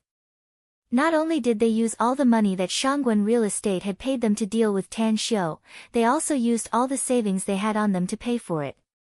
This was because the pain brought about by the restriction was really too unbearable. It was not only a devastation on the body, but also a torture on the soul. They did not want to suffer such pain again in their lifetime. Tan Shio was obviously very satisfied with the high efficiency and high quality of Zeta Persei and the others. Therefore, he simply removed the restriction on Ban's Ho, Dingzi, and the others, and even treated their injuries. Of course, Zeta Persei and the green-haired scoundrel were an exception. Although Tan Shio removed the restriction on their bodies, he was too lazy to treat their injuries. For Tan Shio, it was already their good fortune that he didn't take their lives. Naturally, they didn't expect Tan Shio to treat their injuries. As the saying goes, no discord, no concord. After this confrontation, Zeta Persei and the green-haired scoundrel were in awe of Tan Shio. They didn't dare to provoke Tan Shio anymore. Ban's Ho, Dingzi, and the others were shocked by Tan Shio. They could see that Tan Xiao was the kind of person who could clearly distinguish between gratitude and grudges. Therefore, not only were they not afraid of Tan Xiao, but instead shamelessly pestered Tan Xiao, begging Tan Xiao to teach them one or two moves. Naturally, Tan Xiao was too lazy to pay attention to Banzhou, Dingzi, and the others. But he also didn't deliberately alienate them. Because Tan Xiao knew that in this world, there would never be a lack of small characters like Banzhou and Dingzi. Most of the time, they were inconspicuous, but at the critical moment, they would erupt with power that was even more terrifying than the big shots. Before Tan Xiao had accumulated enough power, Tan Xiao didn't mind using this power for his own use. Banzhou's movements were very fast. Even if it was 6 a.m. in the morning, he still drove a big truck to the place designated by Tan Xiao at the foot of Walled Hill Village within half an hour. At the same time as Banzhou, there were also 3 other people who arrived at Walled Hill Village. They were the 3 people who had gone with Banzhou to cause trouble at Linjia restaurant. Boss, Dingzi is looking for a suitable warehouse, so he didn't come. You said that the fewer people who know about this matter, the better it would be. Therefore, I only called the 3 of them over. If you need us to do anything, just tell us. After seeing Tan Xiao, Banzhou quickly took a step forward and reported with an excited expression on his face. Banzhou and his group had been pestering Tan Xiao for several days, but Tan Xiao had always been indifferent to them. This was the first time that Tan Xiao had asked them to help him with something. This meant that Tan Xiao at least didn't hate them anymore, so Banzhou and his group were naturally very happy.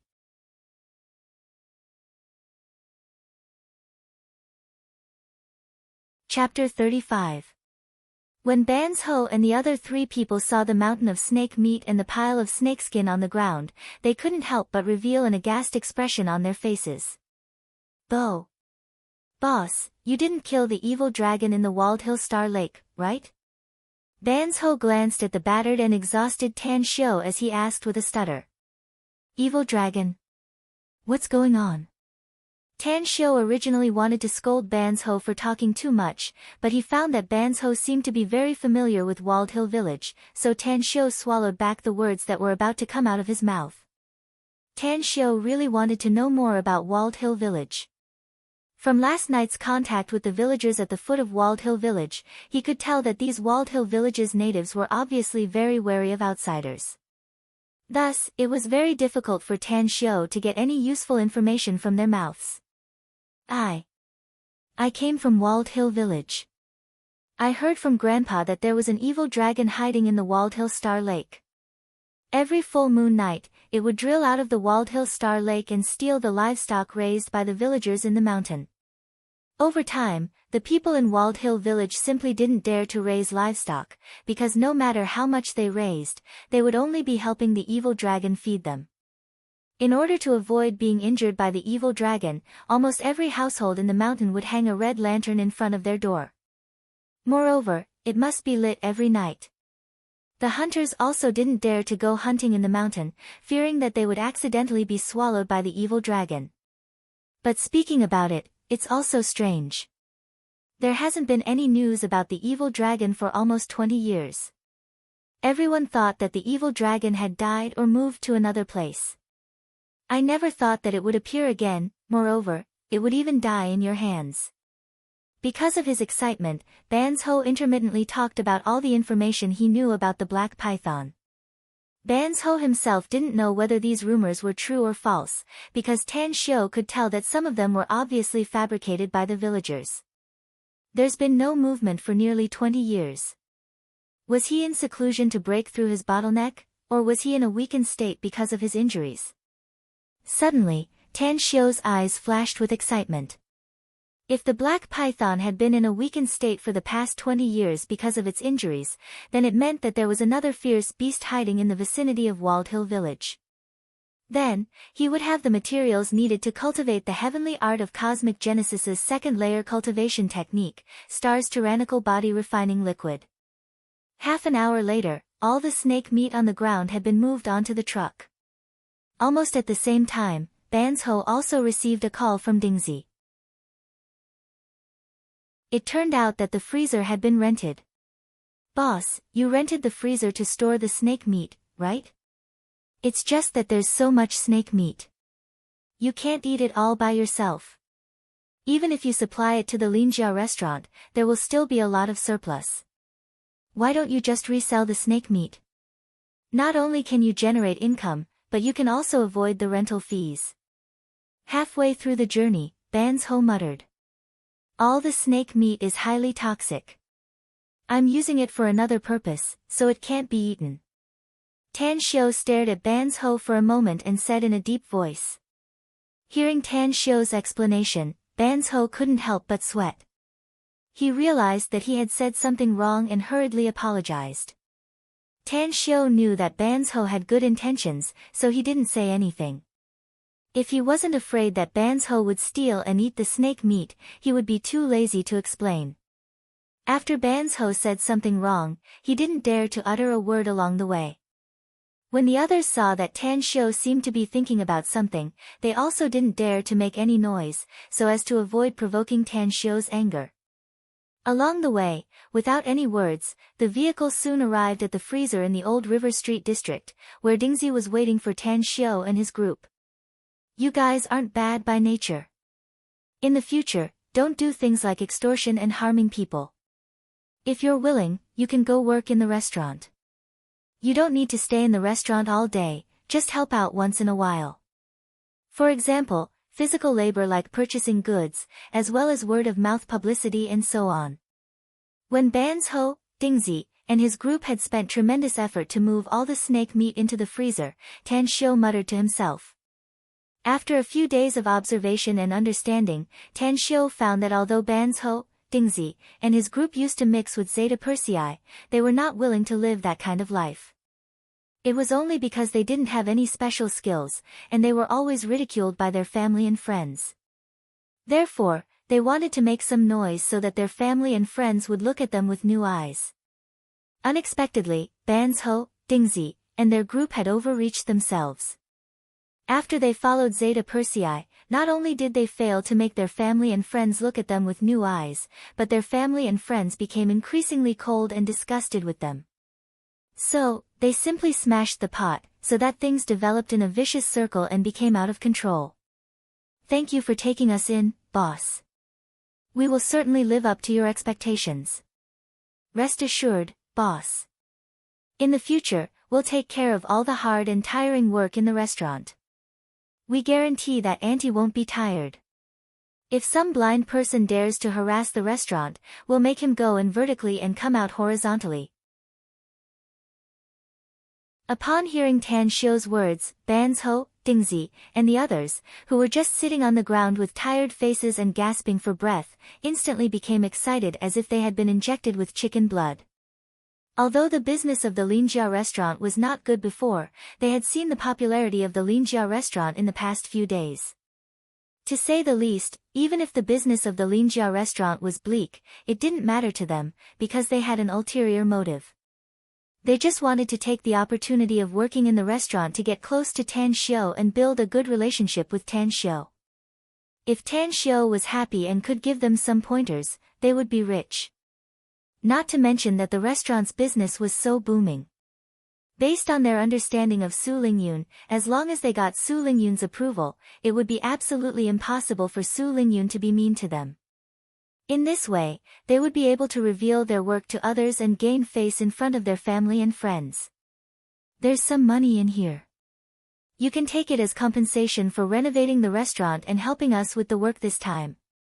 Seeing the excited faces of Ban's Ho, Dingzi, and the others, Tan Xiu naturally knew what they were thinking in their hearts. He didn't care about it, and with a smile, he fished out a bank card and handed it over to Ban's Ho and Dingzi. Also, I want you all beaten up from top to bottom. If you go to the restaurant like this, you will only scare away the customers. Staring at Ban's Ho and the others for a moment, Tan Xiu added. The reason why Tan Xiu gave the money to Ban's Ho, Dingzi, and the others was because he had accidentally overheard the conversation between Ban's Ho, Dingzi, and the others in a remote place. Although Dingzi had rented the warehouse, he had only paid a deposit of more than 1,000 yuan. He hadn't paid the entire amount. The reason was very simple: Dingzi had no money. He really had no money. All these years, Ban's Ho and Dingzi's life had always been one where they would drink today and get drunk tomorrow, and worry tomorrow and worry tomorrow. They were the typical members of the Moonshine clan. Previously, when renovating the restaurant, Zeta Persei, Ban's Ho, Dingzi, and the others had pooled together nearly 600,000 yuan. Among which, 100,000 yuan was the advance payment given to them by Shangguan Real Estate, and 200,000 yuan was seized from Shangguan Real Estate by Zeta Persei and the others through threats and promises. As for the remaining 200,000 yuan, it was pooled together by Zeta Persei, Ban's Ho, Dingzi, and the others by contributing all their savings. After renovating the restaurant, Ban's Ho, Dingzi, and the others were completely emptied. Therefore, when Tan Xiu asked them to do something, they were also strapped for cash. Tan Xiu couldn't do such a thing. In fact, when he was in the immortal world, Tan Xiu had always been extravagant with his subordinates.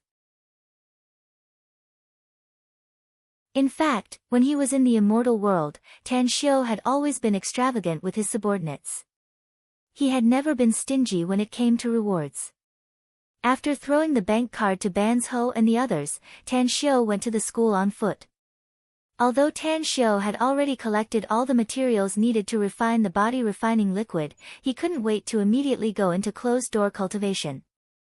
However, thinking that once he went into closed-door cultivation, he would most likely not come out for 10 days to half a month, he had no choice but to go to the school and ask for a long vacation. What Tan Xiu didn't know was that when he went to the school, Ban's Ho, Dingzi, and the others were all shocked by the amount of money in the bank card. Previously, when Tan Xiu threw the bank card to them, although Ban's Ho and the others tactfully refused, but when they saw Tan Xiu's insistence, they were afraid that if they continued to refuse, they would anger Tan Xiu. Therefore, they reluctantly accepted the bank card. In the eyes of Ban's Ho and the others, even if there was money in the bank card given by Tan Xiu, it wouldn't be too much. However, since Ban's Ho and the others had no money to spend, they couldn't restrain their curiosity and looked for an ATM to check the amount in the bank card. When they saw the huge amount of 6 digits in the bank card, they almost suspected that there was something wrong with their eyes. 273,000 yuan, I'm not mistaken, right? How could the boss be so rich? Could it be that the boss is an invisible rich man, and what we see is only on the surface? Like I said, the boss is so skillful, how could he be so poor? If he casually went outside to pick up a job, it would be enough for him to live a carefree life. Ban's Ho, Dingzi, and the others stared at each other, and began to discuss with each other. They seemed to have been completely awed by Tan Xiu's formidable martial prowess. Their imaginations went wild as they thought of all kinds of possibilities. The only thing they didn't expect was that Tan Xiu had just received the money from the game hall, and that it had only been in Tan Xiu's hands for a night. Ban's Ho, Dingzi, among us, you two are the oldest and most knowledgeable. So, how should we deal with this money? Should we divide it like this, or should we return it to the boss? After discussing for a long time, everyone couldn't come up with a conclusion. Finally, everyone threw this difficult problem to Ban's Ho and Dingzi. It's definitely not appropriate to return it to the boss. According to the boss's character, since he has given it to us, we should never think about returning it. It's not appropriate for us to divide it like this. I suggest that we save this money first, and use it for the boss's business except for the necessary expenses. Ban's Ho pondered for a moment and spoke out his own suggestion. I also think so. The boss has made it very clear that he hates our previous behavior. That is to say, we can't do things like stealing and extorting in the future. So, we have to work seriously. As long as we get the boss's approval, we can learn a few moves from the boss. Dingzi echoed from the side. However, he was obviously a little absent-minded, and all his thoughts were on how to learn martial arts from Tan Xiu.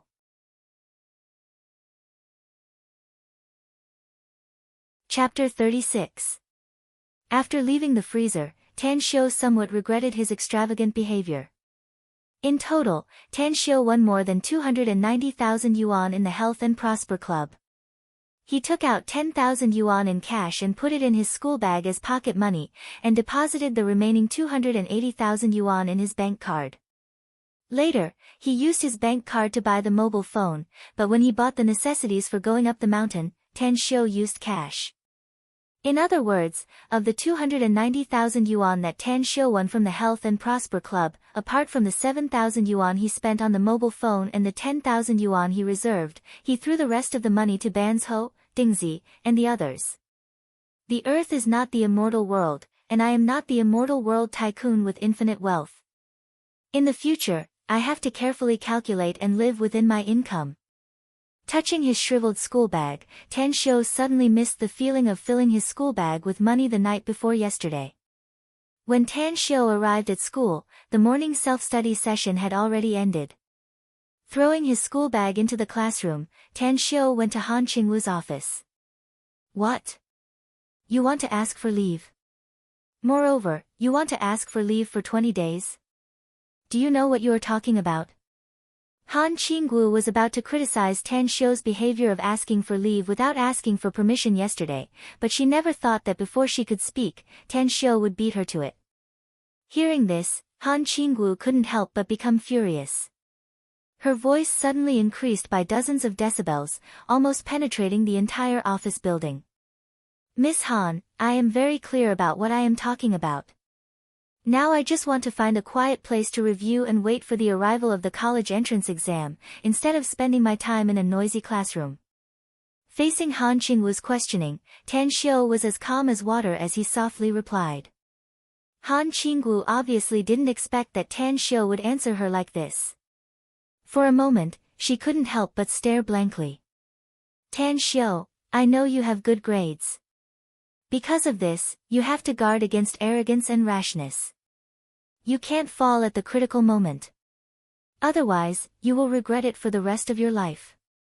After being silent for a long while, Han Qingwu persuaded him with a sincere and heartfelt tone, You're still young, Tan Xiu. There are many things you can't see clearly, and you can't think through them thoroughly. But teacher is an experienced person, so I'm sure she won't harm you.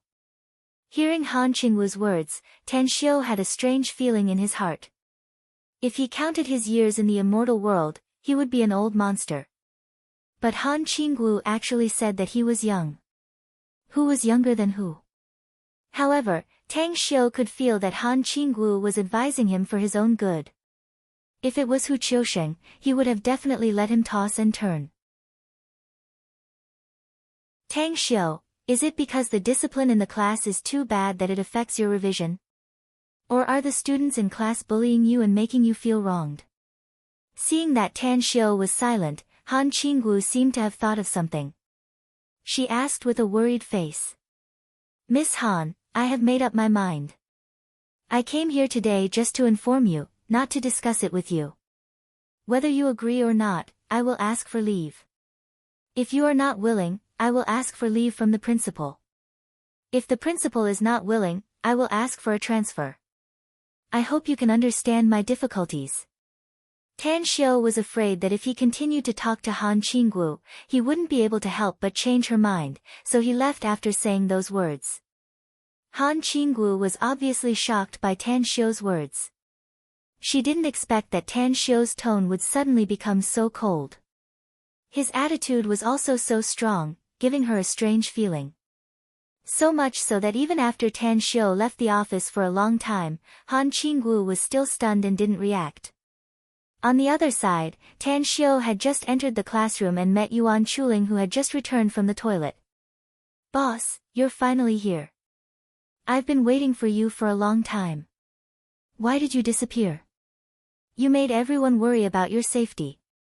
Yuan Chuling tightly grabbed Tan Xiu's arm, his face full of affection. Fatty, don't be so mushy.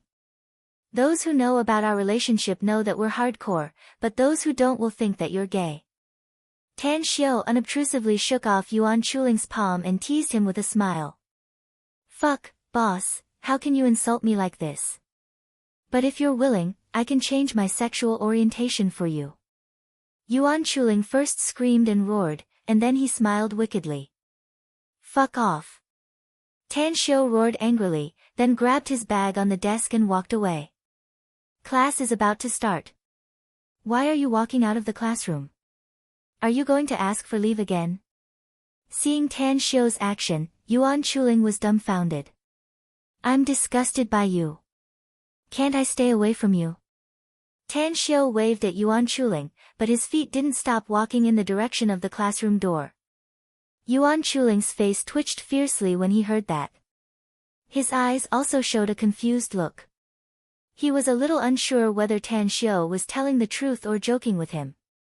In the next moment, Yuan Chuling smiled because Tan Xiu, who walked to the classroom door, took out a basketball from his bag and threw it at him. Fatty, this is a birthday gift for you. I hope you like it. Tan Xiu came to school today to ask for leave. More importantly, he suddenly remembered that today was Yuan Chuling's birthday. As his only friend in school, Tan Xiu felt that he had to do something, so he couldn't help but be extravagant this time. He bought a basketball that Yuan Chuling liked but was reluctant to put it down and gave it to Yuan Chuling. When Han Qinggu finally recovered from the shock of Tan Xiu's words, she quickly ran to the classroom. Unexpectedly, she still couldn't catch up to Tan Xiu's pace. For a moment, her face became extremely ugly and her eyes became misty. Bastard, son of a bitch, you don't know how to appreciate my kindness. If you don't get good grades in the college entrance exam, you deserve it. In a deserted corner, Han Qinggu fiercely stomped her feet and scolded while gnashing her teeth. What Han Qinggu didn't realize was that her current behavior was not the behavior a teacher should have toward a student, but more like a little girl in a fit of pique. After leaving school, Tan Xiu was in a dilemma. He could cultivate the heavenly art of cosmic genesis. He also had the body-tempering liquid to strengthen his body and physical strength. But where should he go to refine the body-tempering liquid, and where should he take it? Refining the body-tempering liquid would create a big disturbance, and Tan Xiu didn't want to be misunderstood as a terrorist and arrested. After taking the body-tempering liquid, he would enter into a closed-door training state. This closed-door training state could be as short as a few days, or as long as 10 days to half a month, and it was definitely not good to be discovered by others in this state. Tan Xiu had a headache as he found out that these problems, which were not a problem in the immortal world, had unexpectedly become a big problem on Earth. If I had my own manor in the suburbs, then all these problems wouldn't be a problem. Tan Xiu's mind subconsciously flashed the Walled Hill Village's spiritual vein. But when he recalled the several rich second generations he met yesterday evening on the hill, his eyes couldn't help but flash with a touch of worry.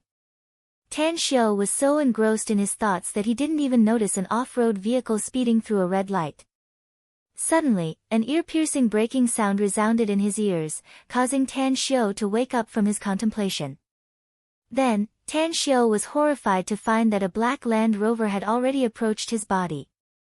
If the other party hadn't stepped on the brake in time, he reckoned that he would have been hit by the other party. You're fucking courting death. Don't you open your eyes when you walk? You deserve to die. You want to blackmail me? Do you believe that I won't directly run over you? I'll make sure that you won't have the life to spend your money. I'm really fucking unlucky. If it wasn't for this father's quick reaction, I would have definitely seen blood today. I would have definitely lost the gamble. Fortunately, I looked at the almanac before I went out and maintained a high vigilant state. When Tan Xiu heard the emergency brake sound, there was a loud bang in his mind. Then, the painful memories of the car accident more than a year ago suddenly emerged in his mind, causing his body to stagger. His facial muscles were also distorted, and beads of sweat the size of soybeans gushed out from his forehead, so he didn't hear the Land Rover driver's words at all. Boy, don't pretend. I have installed a driving recorder, and I can immediately arrange for you to go to the best hospital for a physical examination. You want to blackmail me? No way. The Land Rover driver was frightened by the symptoms shown by Tan Xiu. His words were obviously not as confident as before. Instead, he seemed to be a bit fierce in appearance but weak in heart. At this time, It was rush hour. When the car accident happened, the Land Rover was instantly overwhelmed by the crowd, and the traffic was also stuck. When the onlookers saw Tan Xiu sweating all over and his face twitching, they subconsciously thought that Tan Xiu was seriously hit. Just at this time, the Land Rover driver's arrogant words reached the ears of the crowd, and then the crowd instantly became angry. So what if he's rich? Nowadays, the rich second generation is like this. Everyone, take a photo and post it on the internet. Let everyone search for this person's identity. Look at him, he's less than 20 years old, but he's driving a car worth millions. Who knows where this car came from? Maybe his parents were corrupted and bribed. Hearing the words of the onlookers, the Land Rover driver was dumbfounded. The Land Rover driver was used to bullying the weak and using his power to oppress others. So much so that he subconsciously acted arrogantly in front of Tan Xiu. But he forgot that he was in a public place, and the onlookers were basically the same as Tan Xiu. They were the disadvantaged group in society, and the disadvantaged group generally sympathized with the weak. If the Land Rover driver was honest, he would have just paid the money and left. But he just had to be arrogant and domineering, which aroused even more public indignation. Zhang Yongjin, when will you change your bad temper? Isn't the other party just asking for money? How much he wants? Just give him. If you delay the Walled Hill Village's matter, no matter how much money you have, it won't be enough to compensate. When the Land Rover driver was in an awkward dilemma, a hearty voice suddenly sounded from behind him. It made the Land Rover driver feel as if he had caught a life-saving straw as his expression loosened up. It's you. It's you. Upon hearing the three words Walled Hill Village, Tang Xiu finally sobered up from that painful memory. He then saw the Land Rover's driver and the youth in a flowery shirt behind him. He couldn't help but frown as he involuntarily cried out in alarm. Almost at the same time when Tan Xiu recognized the Land Rover driver and the young man in the flowery shirt, the other party also recognized Tan Xiu's identity.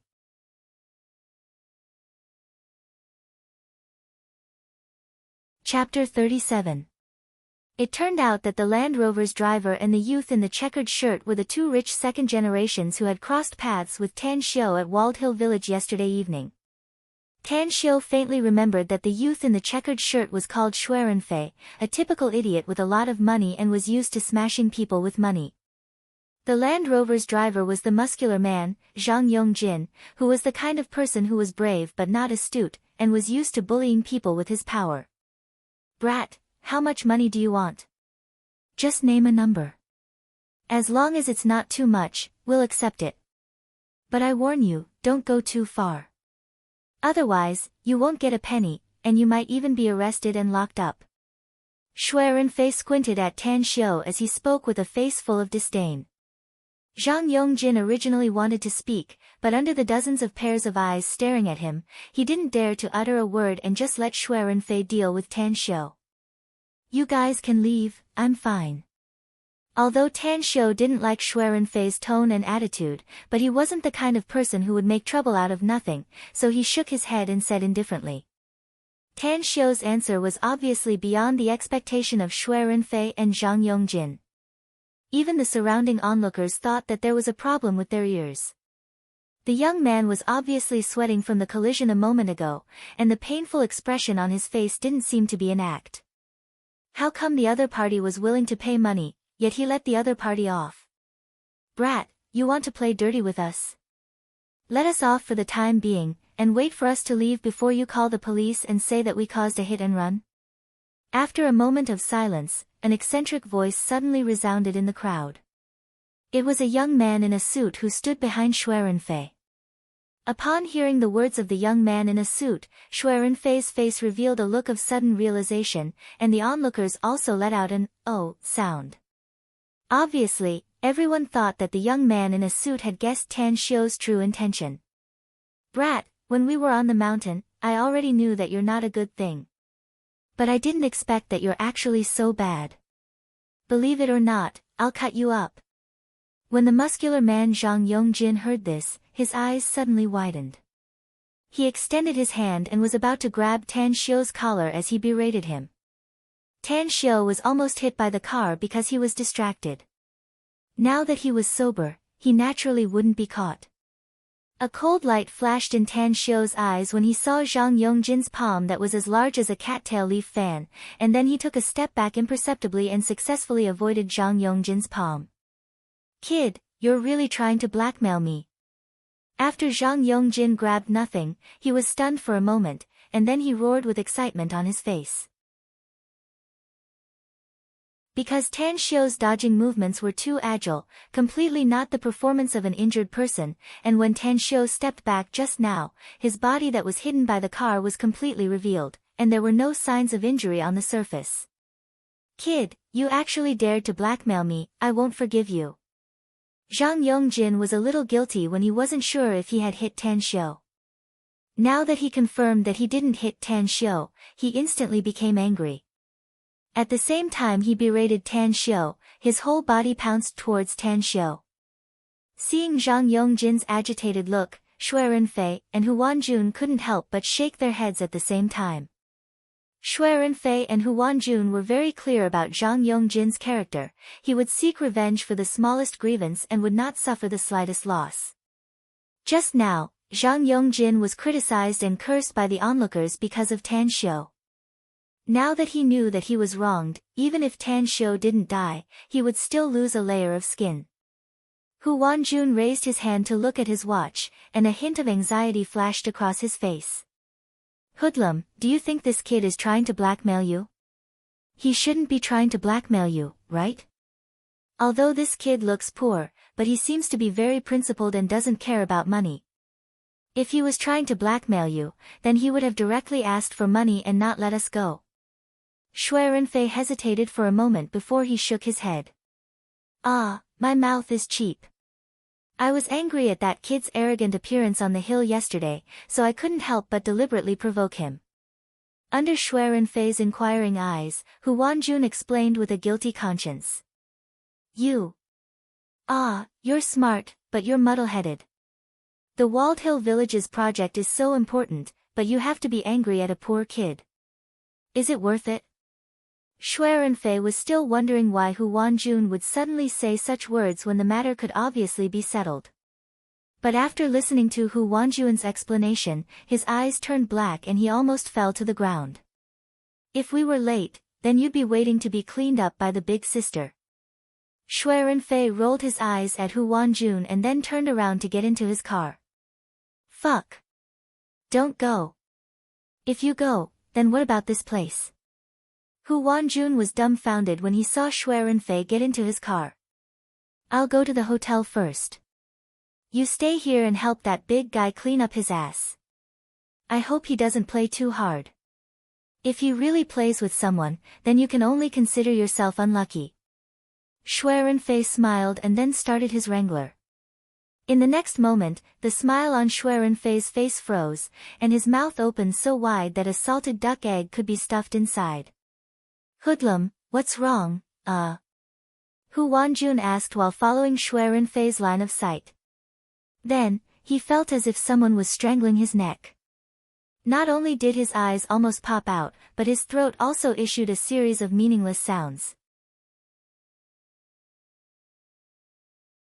Under the stunned gaze of Shui Renfei and Huan Jun, Zhang Yongjin, who was 1.9 meters tall and looked like an iron tower, was actually subdued by Tan Xiu, who was only about 1.7 meters tall.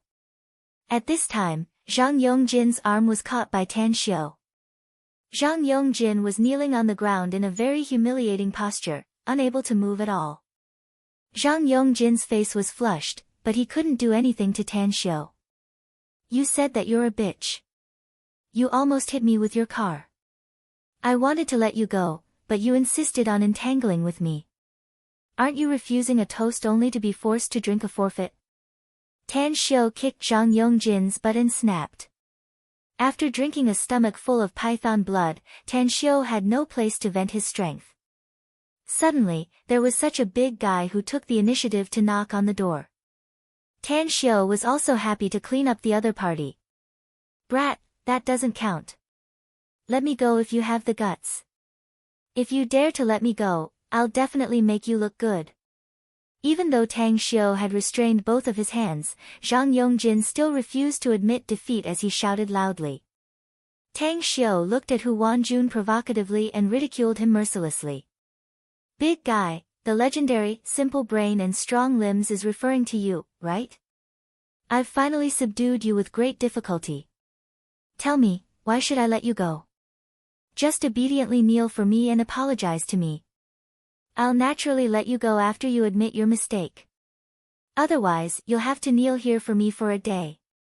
Kid, while I am not really angry, quickly let me go. Otherwise, it will be too late even if you want to let me go. Zhang Yongjin was so angry at Tan Xiu's words that he almost couldn't catch his breath, and then he ordered angrily. Big guy, it seems that you are still seriously ill. If that is the case, then I might as well wake you up. Seeing that Zhang Yongjin was still so arrogant at this time, Tan Xiu, who originally didn't like Zhang Yongjin's character, sneered and then pressed Zhang Yongjin's hand down. Zhang Yongjin lowered his head in humiliation. Zhang Yongjin was about to curse, only to hear a muffled bang sound. Zhang Yongjin's head had an intimate contact with the ground, and Zhang Yongjin's cursing turned into a painful groan. Kid, you are dead. You are definitely dead. After Zhang Yongjin groaned for a while, he couldn't help but threaten loudly. Is that so? In that case, I want to see who is going to die first. After being threatened by Zhang Yongjin again and again, Tan Xiu's anger also rose. He sneered and then pressed Zhang Yongjin's head without hesitation. Take this. Stop. Seeing that Zhang Yongjin's head was about to hit the ground again in humiliation, two shouts suddenly sounded behind Tan Xiu. At the same time, two strong winds also blew toward Tan Xiu's cheeks. At the critical moment, Hu Wanjun had to order his bodyguards to save Zhang Yongjin. After all, Zhang Yongjin fought with Tan Xiu because of Hu Wanjun's provocation. Now that Zhang Yongjin suffered a loss, once Zhang Yongjin realized what was going on, Hu Wanjun would definitely not be able to bear the consequences. Therefore, the only thing Hu Wanjun could do now was to try to save Zhang Yongjin as much as possible and let Zhang Yongjin suffer less.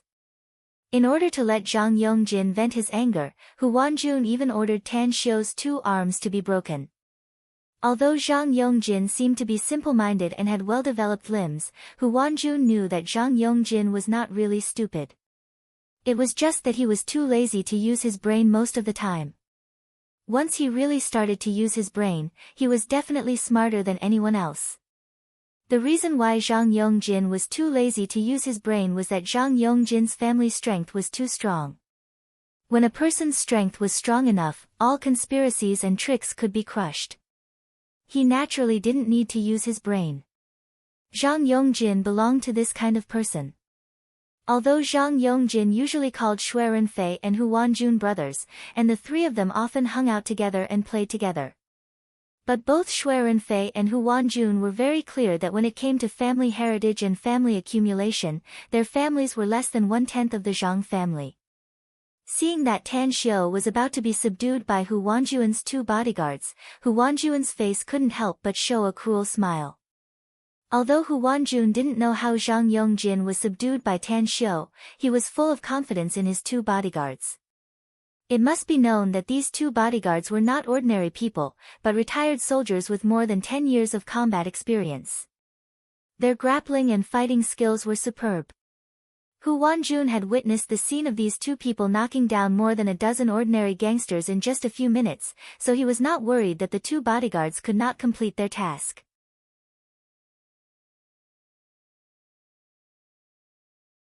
Chapter 38. Tang Xiu's attention seemed to be completely focused on Zhang Yongjin's body. He didn't notice the arrival of the two suited big men behind him. Even when the two suited big men's attacks were about to fall on Tang Xiu's body, he didn't make any move to evade or counterattack. Country bumpkin, don't think that you can be arrogant in front of us with brute force. The world is big. Hu Wanjun snorted coldly, then turned around and got in the car. In Hu Wanjun's view, no matter how powerful Tan Xiu was, he was dead this time. It was just that Hu Wanjun's feet were still in the air, and he had not yet gotten in the car.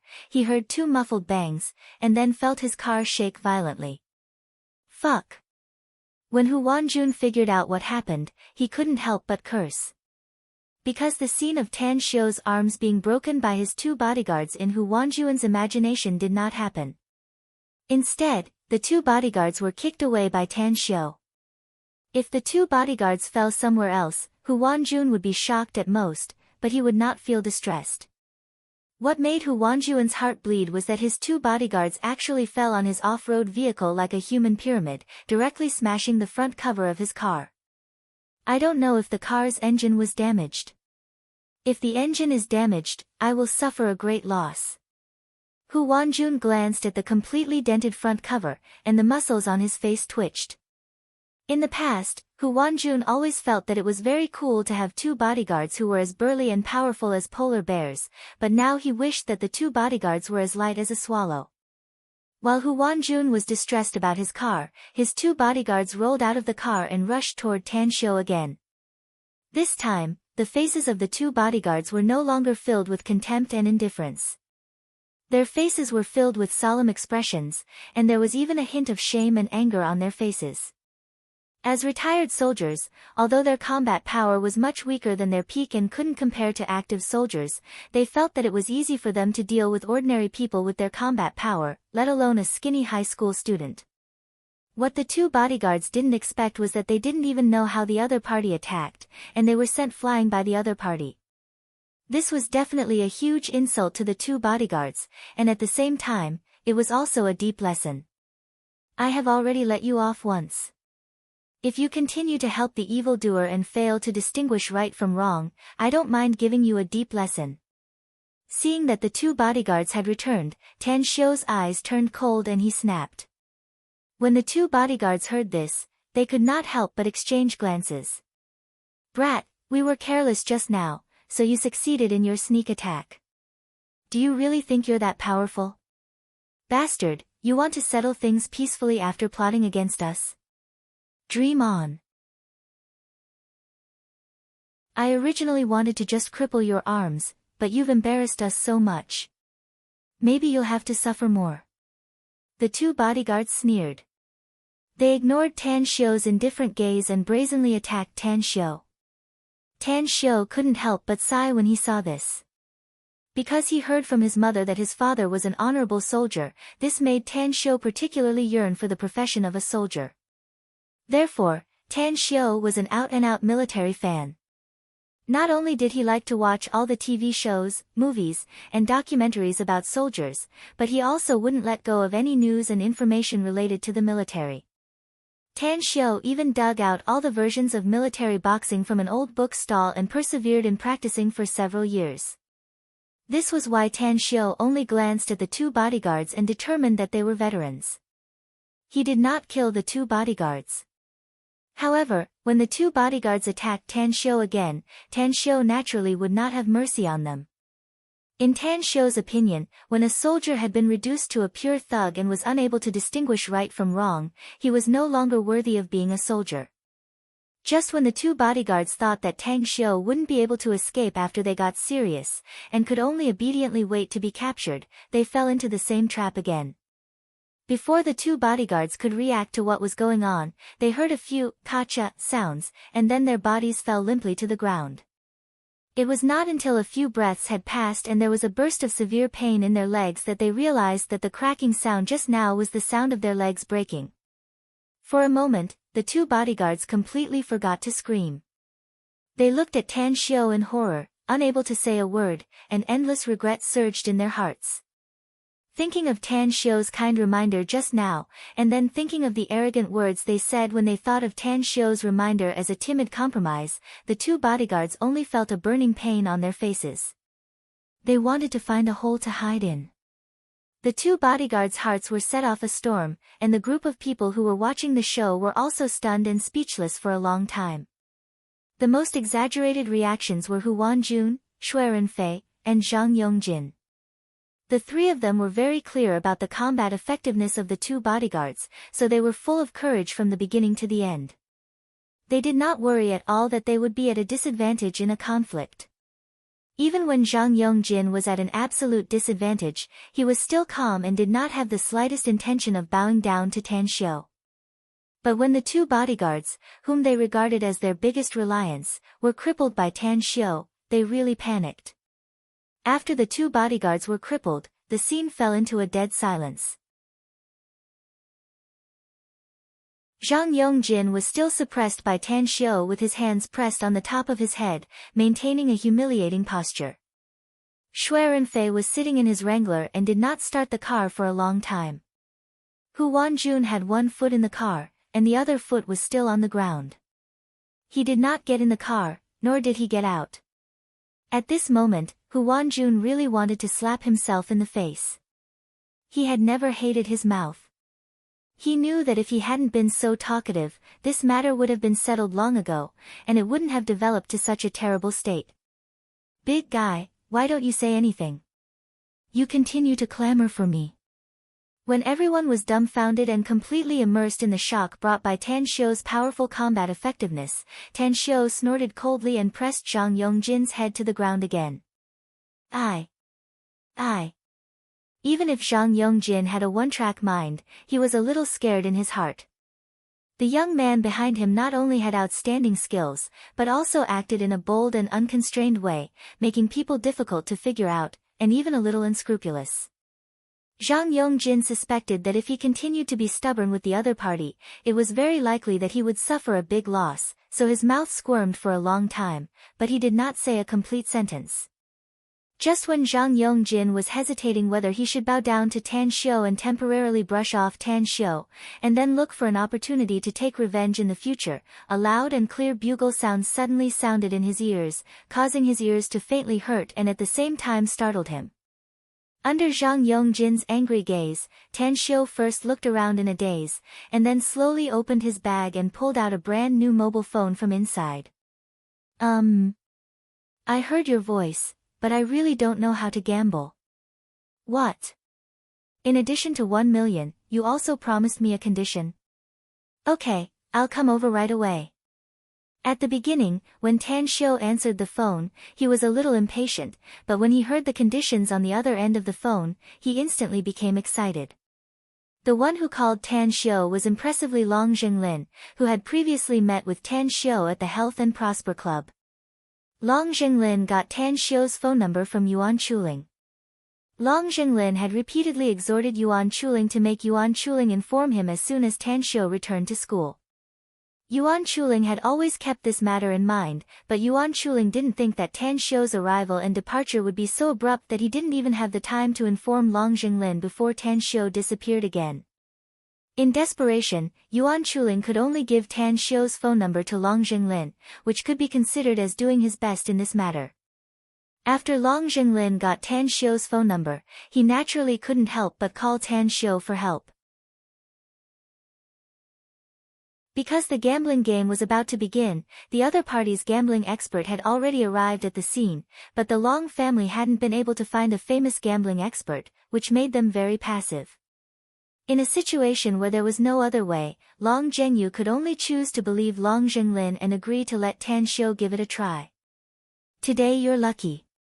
If next time you still don't distinguish right from wrong and frame others, I don't mind giving you a profound lesson. After hanging up the phone, Tan Xiu remembered the urging from the other end of the phone. After dropping these words, he turned around and left. Until Tan Xiu's figure disappeared, only then did Zhang Yongjin confirm that he had finally escaped the calamity. His body instantly collapsed to the ground as he gasped for breath heavily. Yongjin, I'm sorry. I was impulsive just now. I shouldn't have encouraged you to deal with that country bumpkin. When Zhang Yongjin was still sitting on the ground to catch his breath, Hu Wanjun first ran to his side and apologized to him with a face full of apprehension. Zhang Yongjin quietly stared at Hu Wanjun for a moment. After a long while, he smiled bitterly and said, Old Hu, we've been together for so long. I still don't know what you're thinking. Of course, you added fuel to the fire in this matter, but more of the reason is that I can't stand that son of a bitch.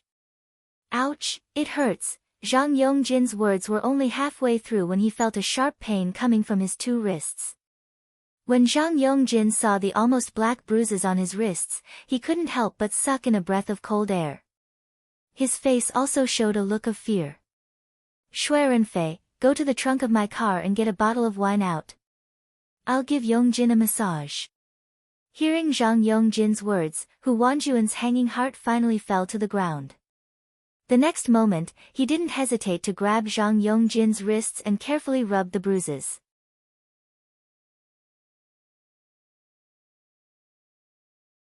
Chapter 39. 10 minutes later, Tan Xiu's figure appeared in front of the Long's dining hall's entrance. Long Zhengyu and Long Zhenglin were already waiting for Tan Xiu at the entrance. After seeing Tan Xiu, Long Zhenglin took a few steps forward and tightly grasped Tan Xiu's hands as he said with an excited expression, "Eldest brother, whether we can take down Walled Hill Village today or not, it's all up to you." Tan Xiu smiled but didn't speak. Instead, he looked at Long Zhengyu. Long Zhengyu was also quietly sizing up Tan Xiu as their gazes collided in midair. "My name is Long Zhengyu, Zhenglin's elder brother. Thank you for taking care of Zhenglin. Also, I'll leave everything to Mr. Tang today." Seeing that Tan Xiu wasn't anxious to exchange greetings with his younger brother, but rather noticed his presence first, Long Zhengyu secretly nodded in his heart. It could be considered as his initial recognition of Tan Xiu as he stretched out his right hand towards Tan Xiu. Hearing Long Zhengyu address him as Mr., a strange feeling welled up inside Tan Xiu's heart, but he still stretched out his hand and shook hands with Long Zhengyu. "Mr. Long, to tell you the truth, my observation and calculation ability are stronger than ordinary people, but I don't understand gambling techniques. I don't even understand a lot of the gambling rules. Therefore, I can only try my best today. I don't dare to guarantee that I can win, so I hope you can understand." Tan Xiu stared at Long Zhengyu for a moment before he said with a smile. When he said those words, Tan Xiu was a bit guilty and even worried that Long Zhengyu would directly kick him out. Because Long Zhenglin had clearly stated on the phone that Walled Hill Village was very important to the Long family.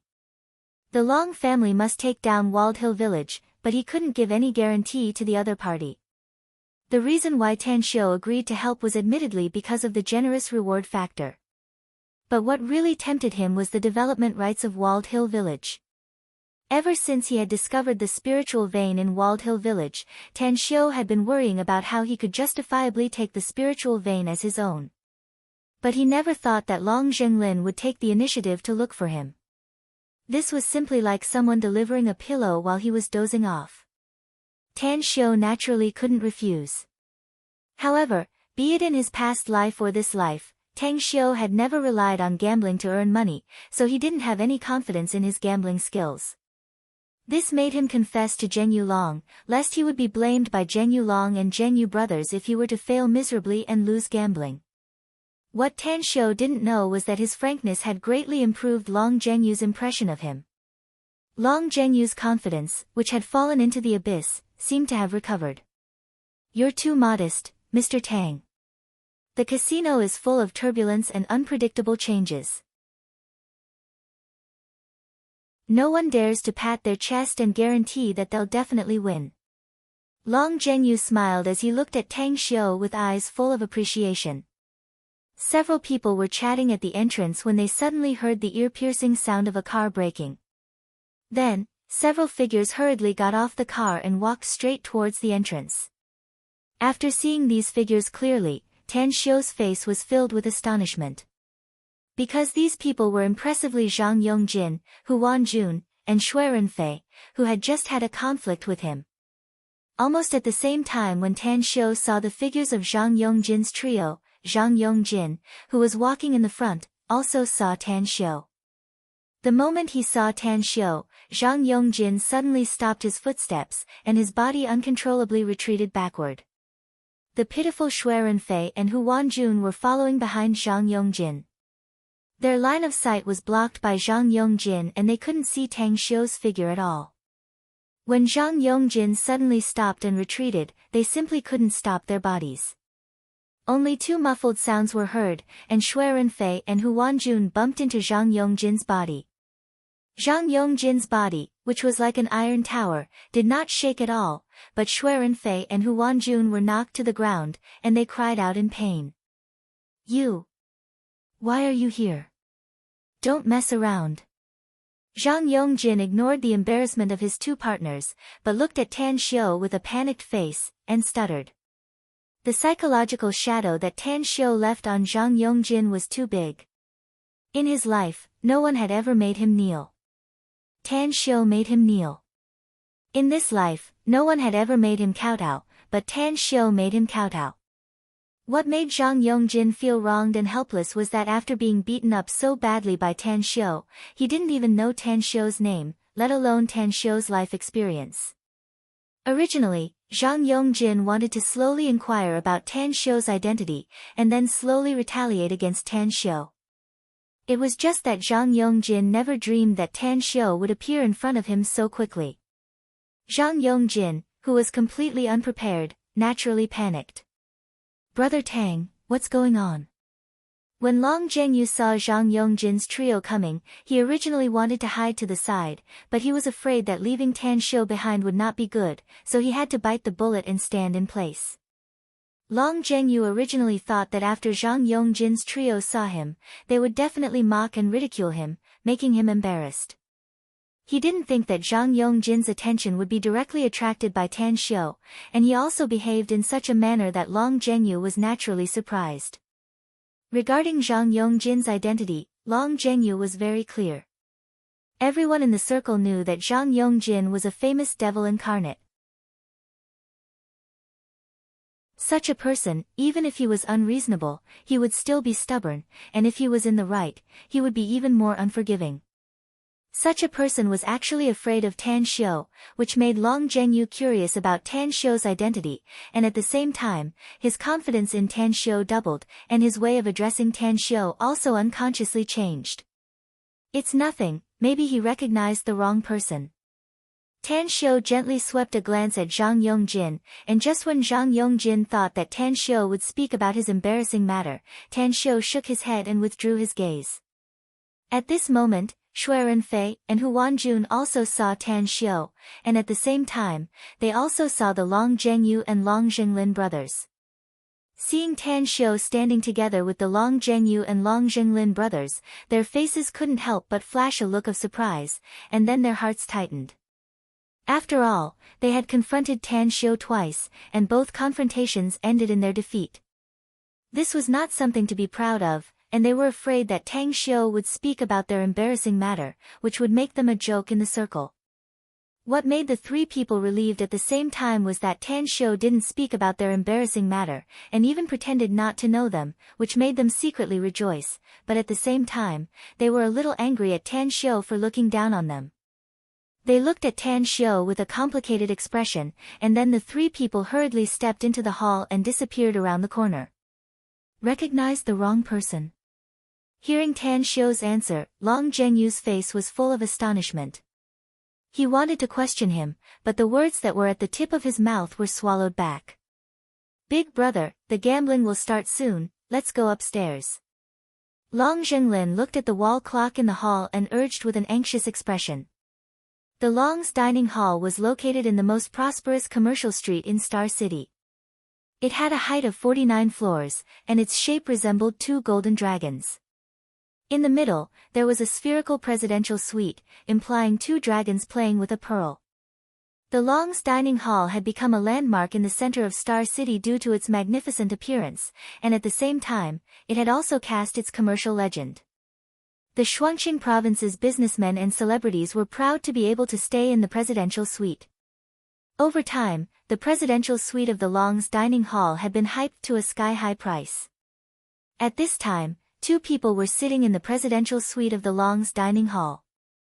One of them was a young woman in her 30s. She was wearing a cheongsam that revealed her graceful figure, but the sunglasses on her fair and delicate face made her look a bit cold and mysterious. The other one was an old man in his 60s. The old man was wearing a white Chinese tunic suit. He had a serious square face, and his eyes were deep. He was not angry, but he was playing with two walnuts. Grandmaster Jia, we'll have to trouble you today. As long as you can help us take down Walled Hill Village, you will be the biggest shareholder of prosperous Nevernight City. The young woman lit up a cigarette and spoke in an indifferent tone. Miss Zhang, rest assured. With this old man taking action, there is no longer any suspense in this gambling house. In the Shuangqing province, no one would dare to clamor with this old man in the casino. The middle-aged man nodded as an extremely conceited smile appeared on his face. Zhang Deqin slightly frowned upon hearing his words, but she quickly stretched it out. Zhang Deqin didn't like that kind of boastful person. But thinking about Jia Ruidao's gambling skills, as well as his prestige in the Shuangqing province, she swallowed back the words that were about to come out of her mouth.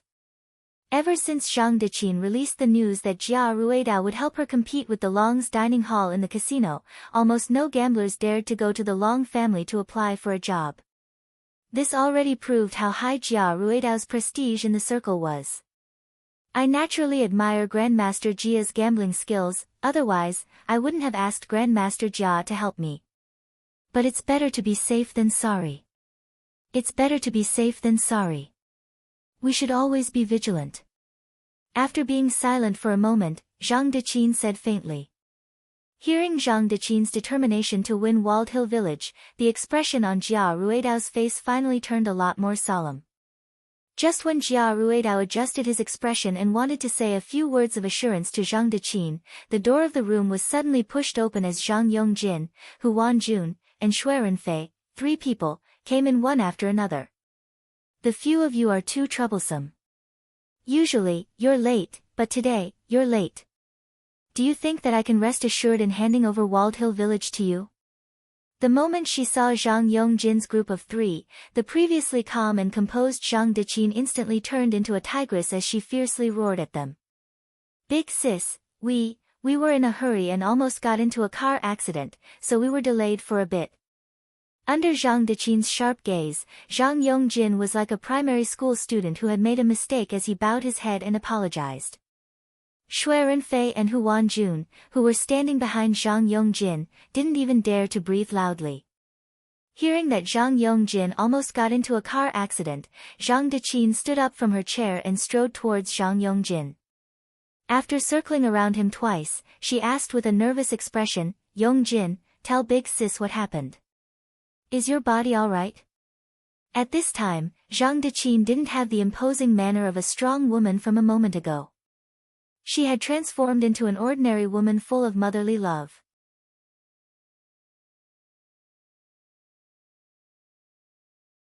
Chapter 40. Zhang Yongjin really wanted to tell Zhang Deqin that he was bullied, but after his complexion changed for a long time, he still didn't say it. Because this matter was too shameful, he really couldn't say it. Zhang Yongjin didn't want to rely on his sister's strength to solve the problem, but he wanted to take revenge and wash away his shame.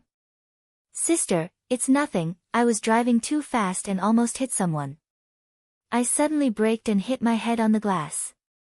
Zhang Yongjin said with a flushed face. You're lying. What's the matter with the bruises on your hands?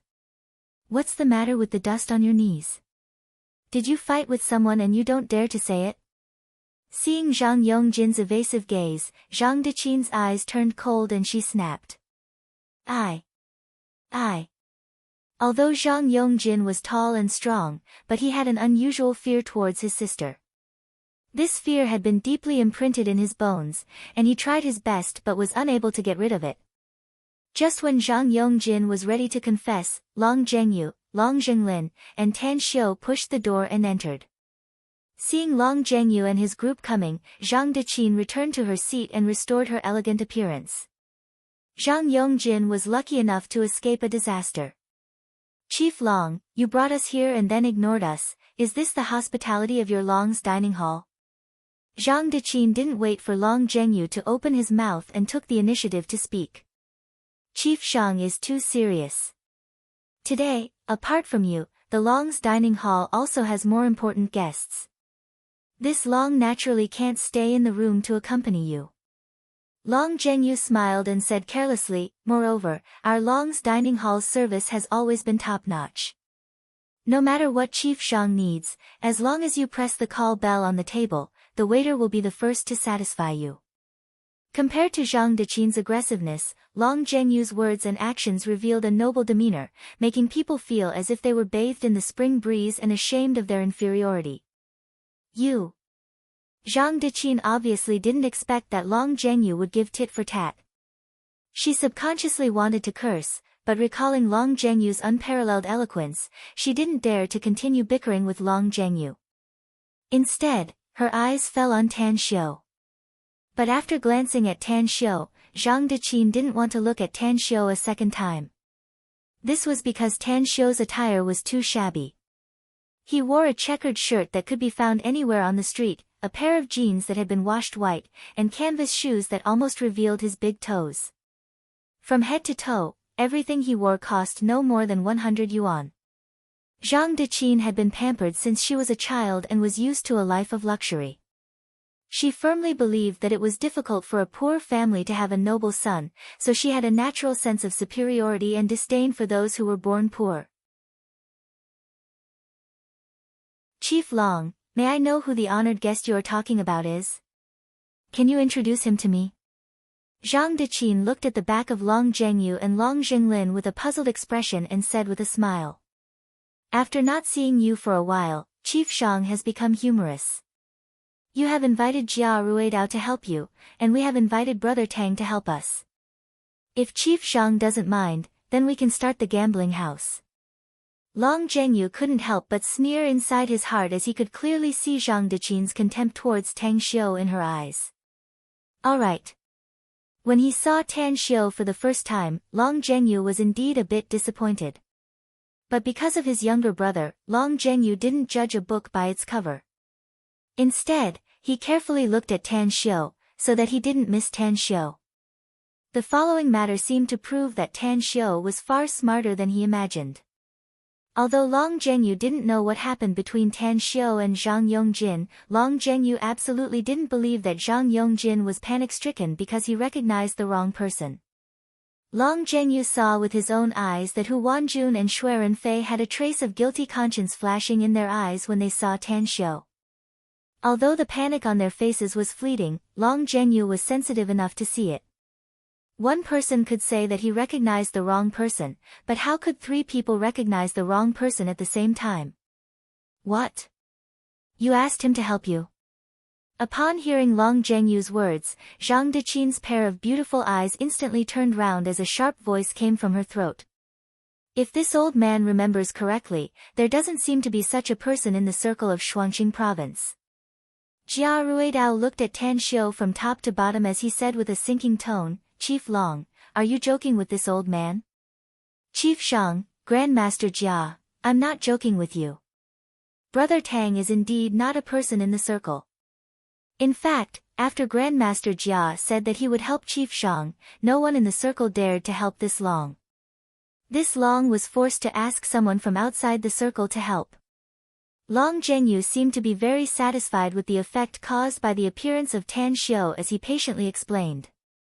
Listening to Long Zhengyu's slightly helpless and bitter words, a trace of pride flashed on Zhang Deqin and Jia Ruidao's face.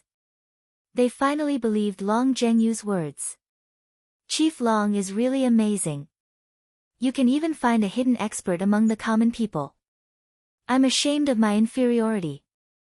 Zhang Deqin and Jia Ruidao hadn't spoken yet when Zhang Yongjin's loud laughter resounded in the room. Although Zhang Yongjin had seen Tan Xiu together with Long Zhengyu and Long Jinglin, he was flustered and didn't think much about it. But now that he knew that Tan Xiu was unexpectedly invited by Long Zhengyu and Long Jinglin to deal with Jia Ruidao, he felt that it was extremely absurd and ridiculed the way he looked at Long Zhengyu. Although he didn't know Tan Xiu's real identity, Zhang Yongjin was almost sure that Tan Xiu was a disciple of the agriculture school, and it was very likely that he was a villager from Walled Hill Village. Letting such a country bumpkin compete with Jia Ruidao, a gambling expert, wasn't this the biggest joke in the world? Interesting, it's really interesting. We thought that after we invited Grandmaster Jia, there wouldn't be any gambling expert in the Shuangqing province who would dare to show up. But we never thought that Chief Long would actually be able to invite an expert from outside the circle.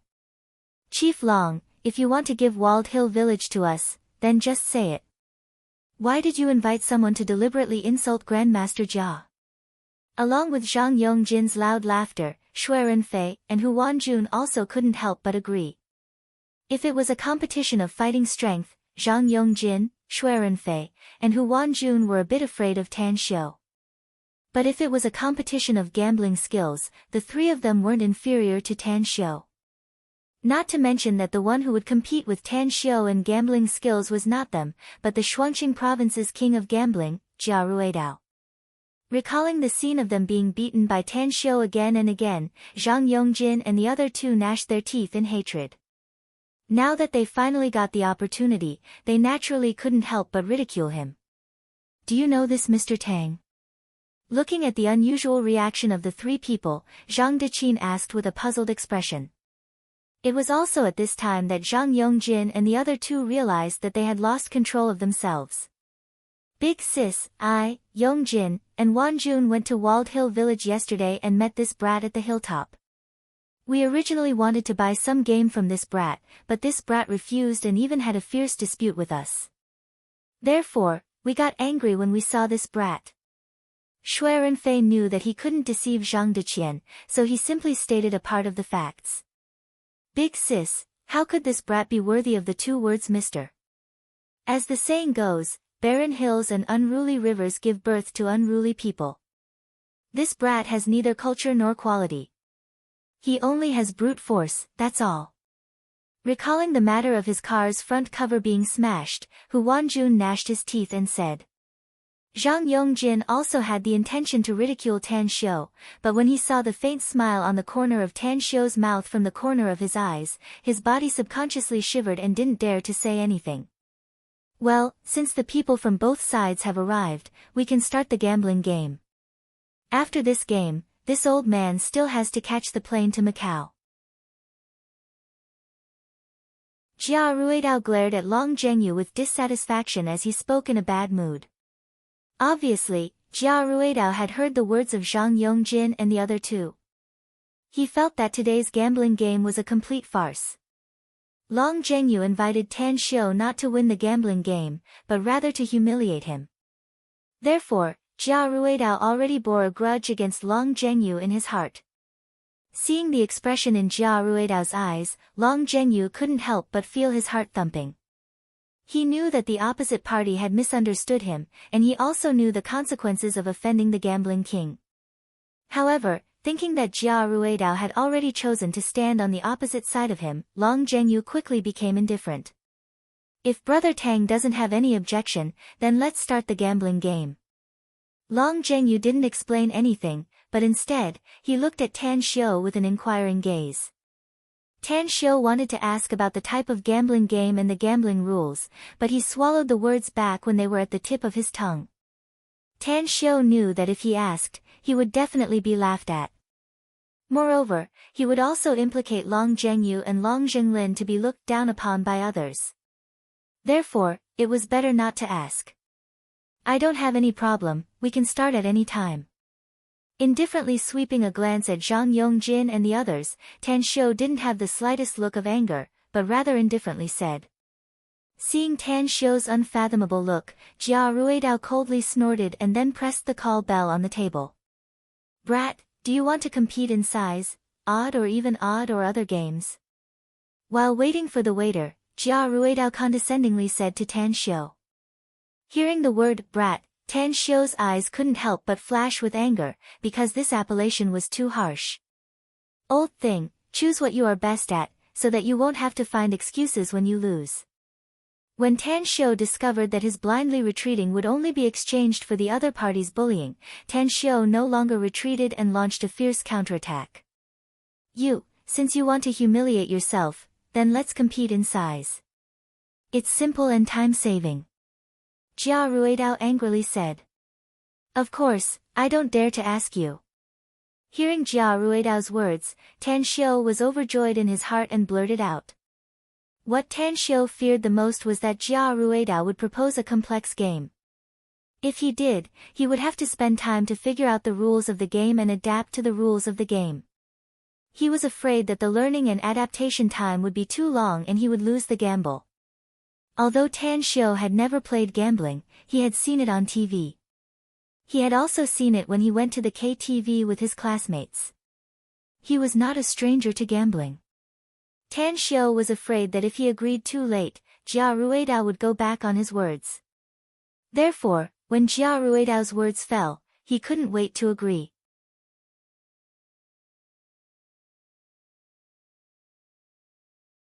Chapter 41. Soon, the waiter of the Long's dining hall came in with a few sets of exquisite dice. After Jia Ruidao carefully checked them, he picked a set of dice from among them. When Tan Xiu saw that the dice were provided by the Long's dining hall, he simply didn't bother to check them. Instead, he randomly picked one from the remaining dice. The way to play the dice was very simple. In front of each person, there was a dice cup with a dice inside. The two sides of the dice would shake the dice cup, and after the dice cup stopped moving, the one with the bigger dice would win, while the one with the smaller dice would lose. As long as one spent a little time, anyone could master this game in a short time. This kind of game was very popular in bars, karaoke, KTV, and other entertainment places. When ordinary people played the dice, they would compare their luck. Those with good luck would win, while those with bad luck would lose. But for the casino experts, they didn't compare their luck, but their skills.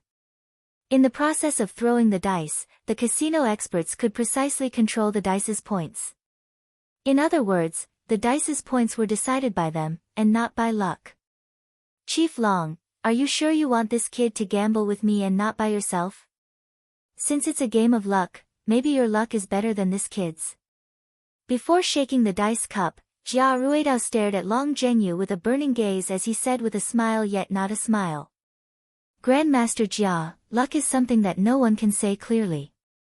Recently, this Long has been very successful in the field of love, so my luck in the casino is certainly not good.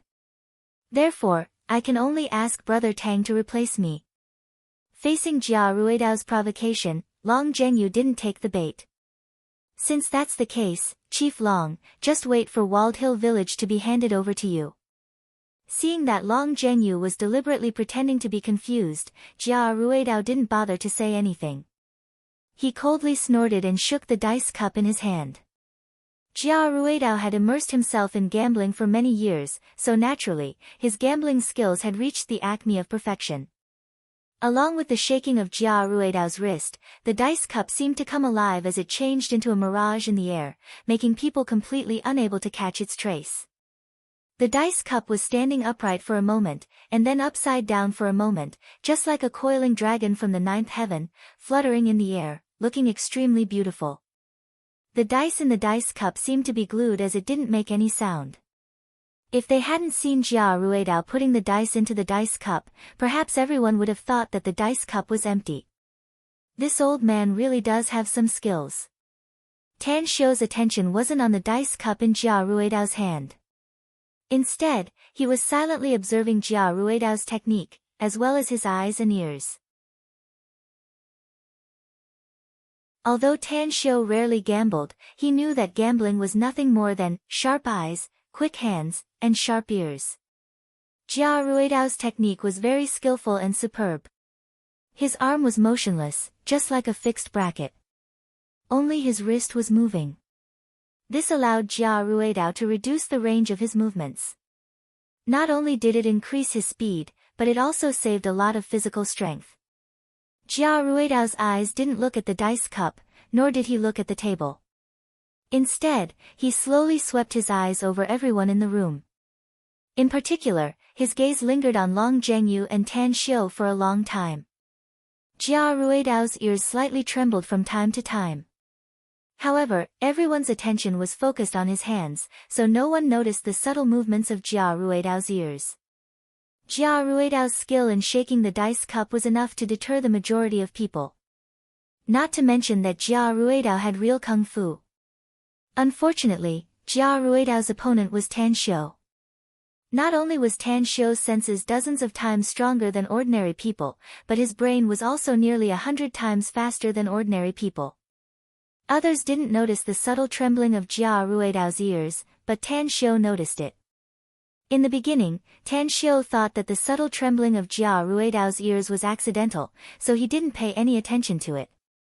However, when Tan Xiu discovered that the subtle trembling of Jia Ruidao's ears was extremely regular and continuous, he immediately paid attention to it. That's not right. It's not that there is no sound when the dice are rolling in the dice cup, but the sound is very subtle. Ordinary people simply can't hear it. Tan Xiu quickly determined that Jia Ruidao should be listening to the rolling sound of the dice in the dice cup. At the same time, he was adjusting the number of the dice through the shaking of his wrist. Soon, Tan Xiu's attention was completely focused on the rolling sound of the dice. After all, it was Tan Xiu's first time playing dice with other people. Moreover, he was playing dice with a gambling king. He didn't dare to have the slightest bit of carelessness, lest he let down the Long brothers, and at the same time, he would also miss the opportunity to obtain the spiritual vein of Walled Hill Village.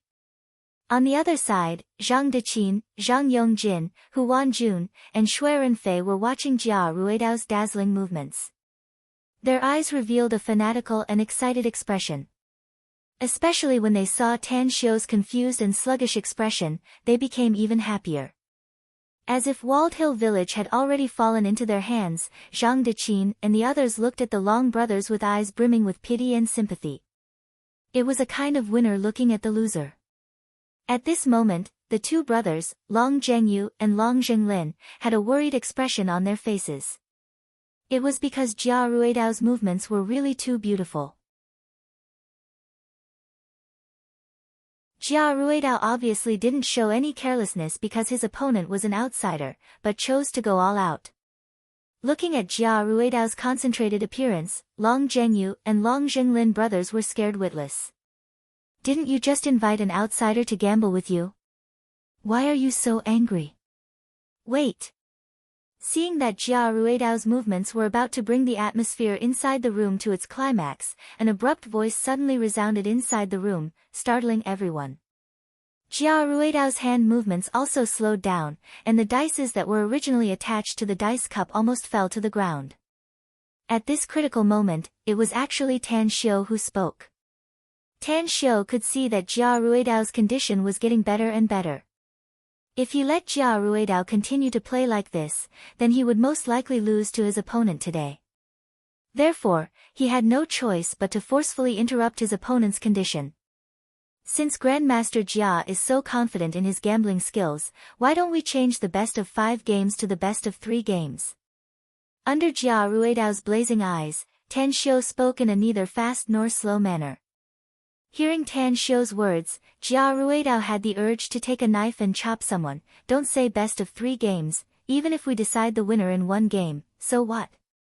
Facing Jia Ruidao's provocation, Tan Xiu decisively chose to temporarily avoid it. For Tan Xiu, interrupting the opponent's condition was good enough. Whether it was best of 5 games or best of 3 games wasn't important at all. Of course, the risk of deciding the winner in 1 game was too big, so Tan Xiu naturally wouldn't agree to it. Then, according to Grandmaster Jia's words, let's finish this quickly and win the best of 3 games. Tan Xiu agreed with a smile, and his face was filled with gratitude. He's really afraid that he won't die fast enough. If we win the best of 5 games, then maybe he can rely on luck to win this gambling game, but he actually proposed to win the best of 3 games. I can understand his mentality. Since he's going to die anyway, he might as well die quickly and avoid suffering so much pain. This is also good, so as to avoid wasting everyone's time. I feel uncomfortable just looking at this kid. Almost no one was able to see the intention of Tan Xiu's sudden voice. They just thought that Tan Xiu was afraid and guilty, and wanted to leave this suffocating situation as soon as possible, so he couldn't help but interrupt Jia Ruidao's movement of shaking the dice. After Jia Ruidao disdainfully stared at Tan Xiu, he shook the dice cup in his hand again. But this time, Jia Ruidao couldn't find the subtle feeling from before, and the movement of his hand seemed to have become a lot slower, which made him feel extremely uncomfortable in his heart. A few seconds later, Jia Ruidao put the dice cup upside down on the table, and all the eyes in the room were attracted to the dice cup. Under everyone's nervous gaze, Jia Ruidao slowly opened the inverted dice cup, revealing the points of the dice. Wow, 6 points, Grandmaster Jia shook out a 6 points, we're going to win. Grandmaster is really worthy of being called a Grandmaster. How many points do you want? How many points do you want? If I also have Grandmaster's means, it would be great, it would simply be a weapon to pick up girls. After clearly seeing the points of the dice, Zhang Yongjin and the other two couldn't help but exclaim in surprise, and even Zhang Deqin's face revealed a satisfied smile.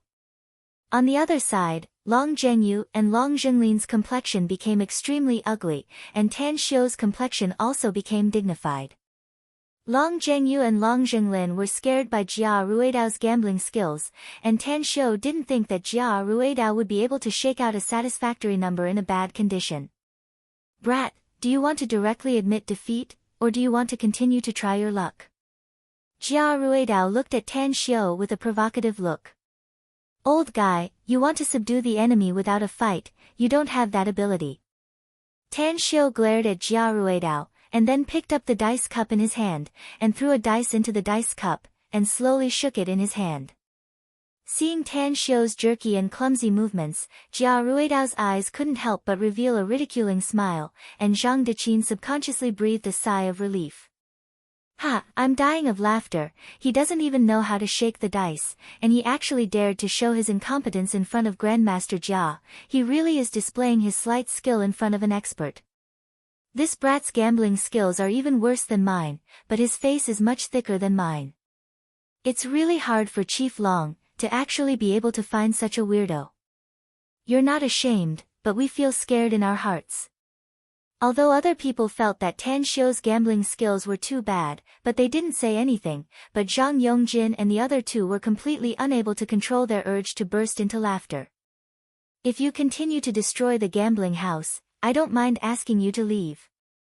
Just as Zhang Yongjin and the other two unscrupulously laughed, Long Zhengyu coldly said. Long Zhengyu's words were like a pair of invisible big hands that pinched the necks of Zhang Yongjin and the other two, making them instantly speechless. Although Tan Xiu's skill in shaking the dice was very clumsy, but since the gambling house had already started, it was prohibited to make any noise in the house, let alone loudly ridiculing the behavior of the gambler like Zhang Yongjin and the other two. If the gambling house's result was unfair because of the influence of the outside world, the gambling house could be declared invalid, so Long Zhengyu's words had an absolute deterrent force.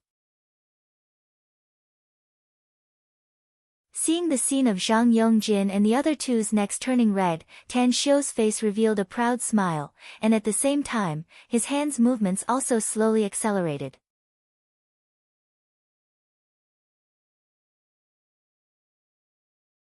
Chapter 42. Although it was the first time for Tan Xiu to shake the dice, but his memory was good, and his learning ability was amazing. Tan Xiu only carefully observed Jia Ruidao's movements when he shook the dice once, and then copied Jia Ruidao's technique.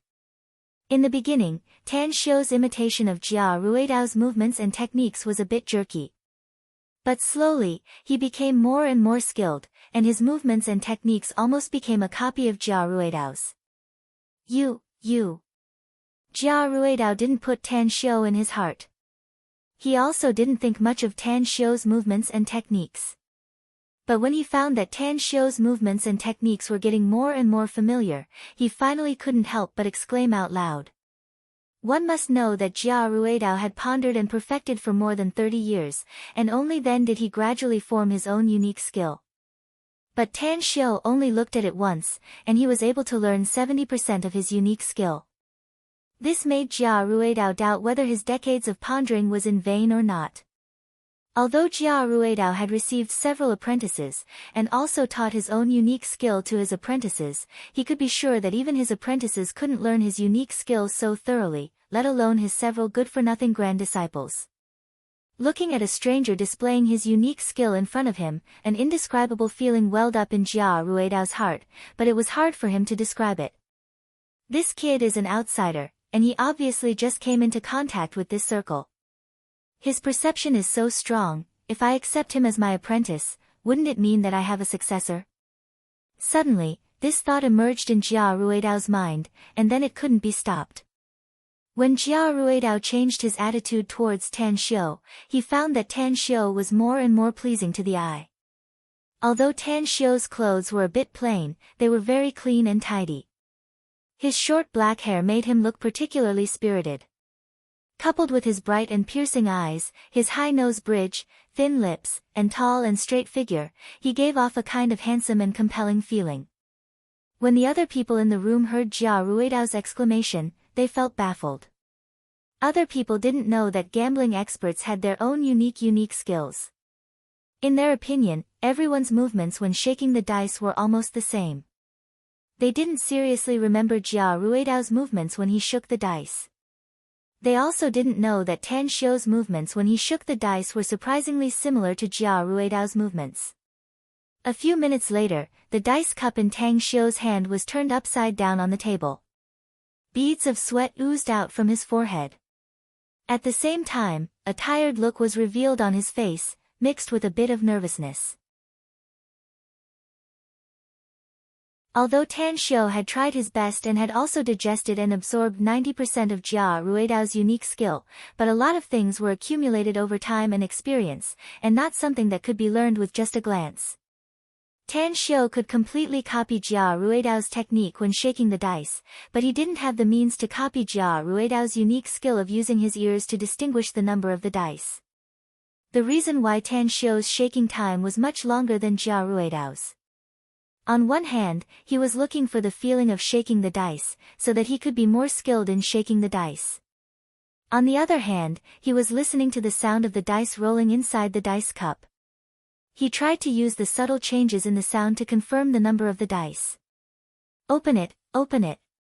Now that the dice cup has fallen, the result has already been determined. Even if you don't open it, it won't affect the result. Seeing that Tan Xiu was pressing the dice cup for a long time, Zhang Yongjin anxiously urged from the side. Tan Xiu didn't pay attention to Zhang Yongjin. Instead, he wiped the sweat from the corner of his eyes and slowly opened the dice cup. In the process of opening the dice cup, Tan Xiu had a nervous look on his face. Even his right hand that was holding the dice cup was slightly trembling. Ha, 1 point, just 1 point. I'm dying of laughter. With this luck, you can go out and buy a lottery ticket. When Tang Xiu completely opened the dice cup, Zhang Yongjin couldn't help but burst into laughter. Shui Renfei and Hu Wanjun also couldn't help but ridicule Tang Xiu. Zhang Deqin and Jia Ruidao were subconsciously relieved. Previously, Zhang Deqin and Jia Ruidao were worried that Tan Xiu was a hidden gambling master among the common people, and that they would fail miserably in this gamble. But when Tan Xiu opened the dice cup, the doubts in their hearts disappeared, and their hearts also fell to the ground. Did I lose? When Tan Xiu saw the bright red dot, his eyes couldn't help but flash a touch of frustration. Brother Tang, it's nothing. There are still 2 more chances. Although Long Zhengyu was discouraged in his heart, he could see that Tan Xiu had tried his best. So, he didn't speak out to accuse or complain, but rather, he softly consoled him from the side. Boss, don't be discouraged. The final winner will definitely be you. Long Zhenglin was also full of confidence. Seeing that the Long brothers still believed in Tan Xiu at this time, Zhang Deqin's eyes couldn't help but flash a touch of doubt. She couldn't help but look at Tan Xiu. Zhang Yongjin and the other 2 naturally couldn't help but ridicule. Little brother, do you still want to continue? Jia Ruidao stared at Tan Xiu for a moment, and then asked with a smile. Grandmaster Jia, please. Hearing the change in Jia Ruidao's tone when he spoke to him, Tan Xiu was surprised for a moment, and then immediately greeted him with a different form of address. This time, Jia Ruidao's movement of shaking the dices was very slow, and he also reduced a lot of fancy movements. At the same time, the dices in the dice cup suddenly made a sound. Upon seeing this, Tan Xiu's eyes couldn't help but shine. He subconsciously looked at Jia Ruidao, and found that Jia Ruidao was vaguely winking at him. Moreover, the other party's gaze was also full of appreciation. Tan Xiu immediately understood that Jia Ruidao was intentionally showing goodwill to him. Although he didn't know why Jia Ruidao would have such a change, but Tan Xiu knew that this was absolutely a good thing for him. Therefore, he began to carefully listen to the changes in the dice's sound inside the dice cup. The second gamble was a lot more difficult compared to the first gamble. In the first gamble, there was only one dices inside the dice cup, but in the second gamble, the dices inside the dice cup had increased to 3. Distinguishing the sound of one dices was easy, but distinguishing the sound of 3 dices at the same time was actually several times more difficult. If it was replaced by an ordinary person, they naturally wouldn't listen to the sound to distinguish the dice's point size, let alone control the dice's point size inside the dice cup. After shaking the dice cup a few times, they would invert it on the table, and then leave it to fate. Jia Ruidao wasn't an ordinary person, he was a professional gambler. His professional ethics didn't allow him to be perfunctory. Therefore, he was very seriously distinguishing the rolling and colliding sounds of the dices inside the dice cup, and at the same time, he was controlling the changes in the dice's points through the shaking of his wrist. However, this time, Jia Ruidao didn't put down the dice cup, but had been observing the changes in Tan Xiu's complexion. When Jia Ruidao found that Tan Xiu's complexion had become relaxed, and his eyes also revealed a relieved look, he put down the dice cup.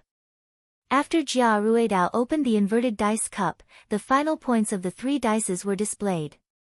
Impressively, it was 5, 5, 6, and the total number of the dices was 16. Seeing that Jia Ruidao didn't get 18 points, Zhang Deqin's face couldn't help but flash a touch of worry. Even the Zhang Yongjin trio was also nervous. But thinking of Tan Xiu's rookie gambling skills, they immediately felt relieved. Although Grandmaster Jia didn't get the full points, but it wasn't far from the full points. Tan Xiu could only rely on his luck to determine the number of points. Relying on luck to get the full points was too slim. Zhang Deqin and others didn't believe that Tan Xiu could rely on luck to get the full points. Taking 10,000 steps back, even if Grandmaster Jia lost to Tan Xiu, both sides would still be tied. There was still a third round to determine the outcome. Tan Xiu couldn't rely on luck to win against Grandmaster Jia, right? After nodding to Jia Ruidao, Tan Xiu also picked up the dice cup and dices, and then started his second round. Through the first round of adaptation and training, Tan Xiu's movement of shaking the dices had obviously become a lot more proficient and faster. Therefore, he put more of his energy into distinguishing the changes of the dices inside the dice cup.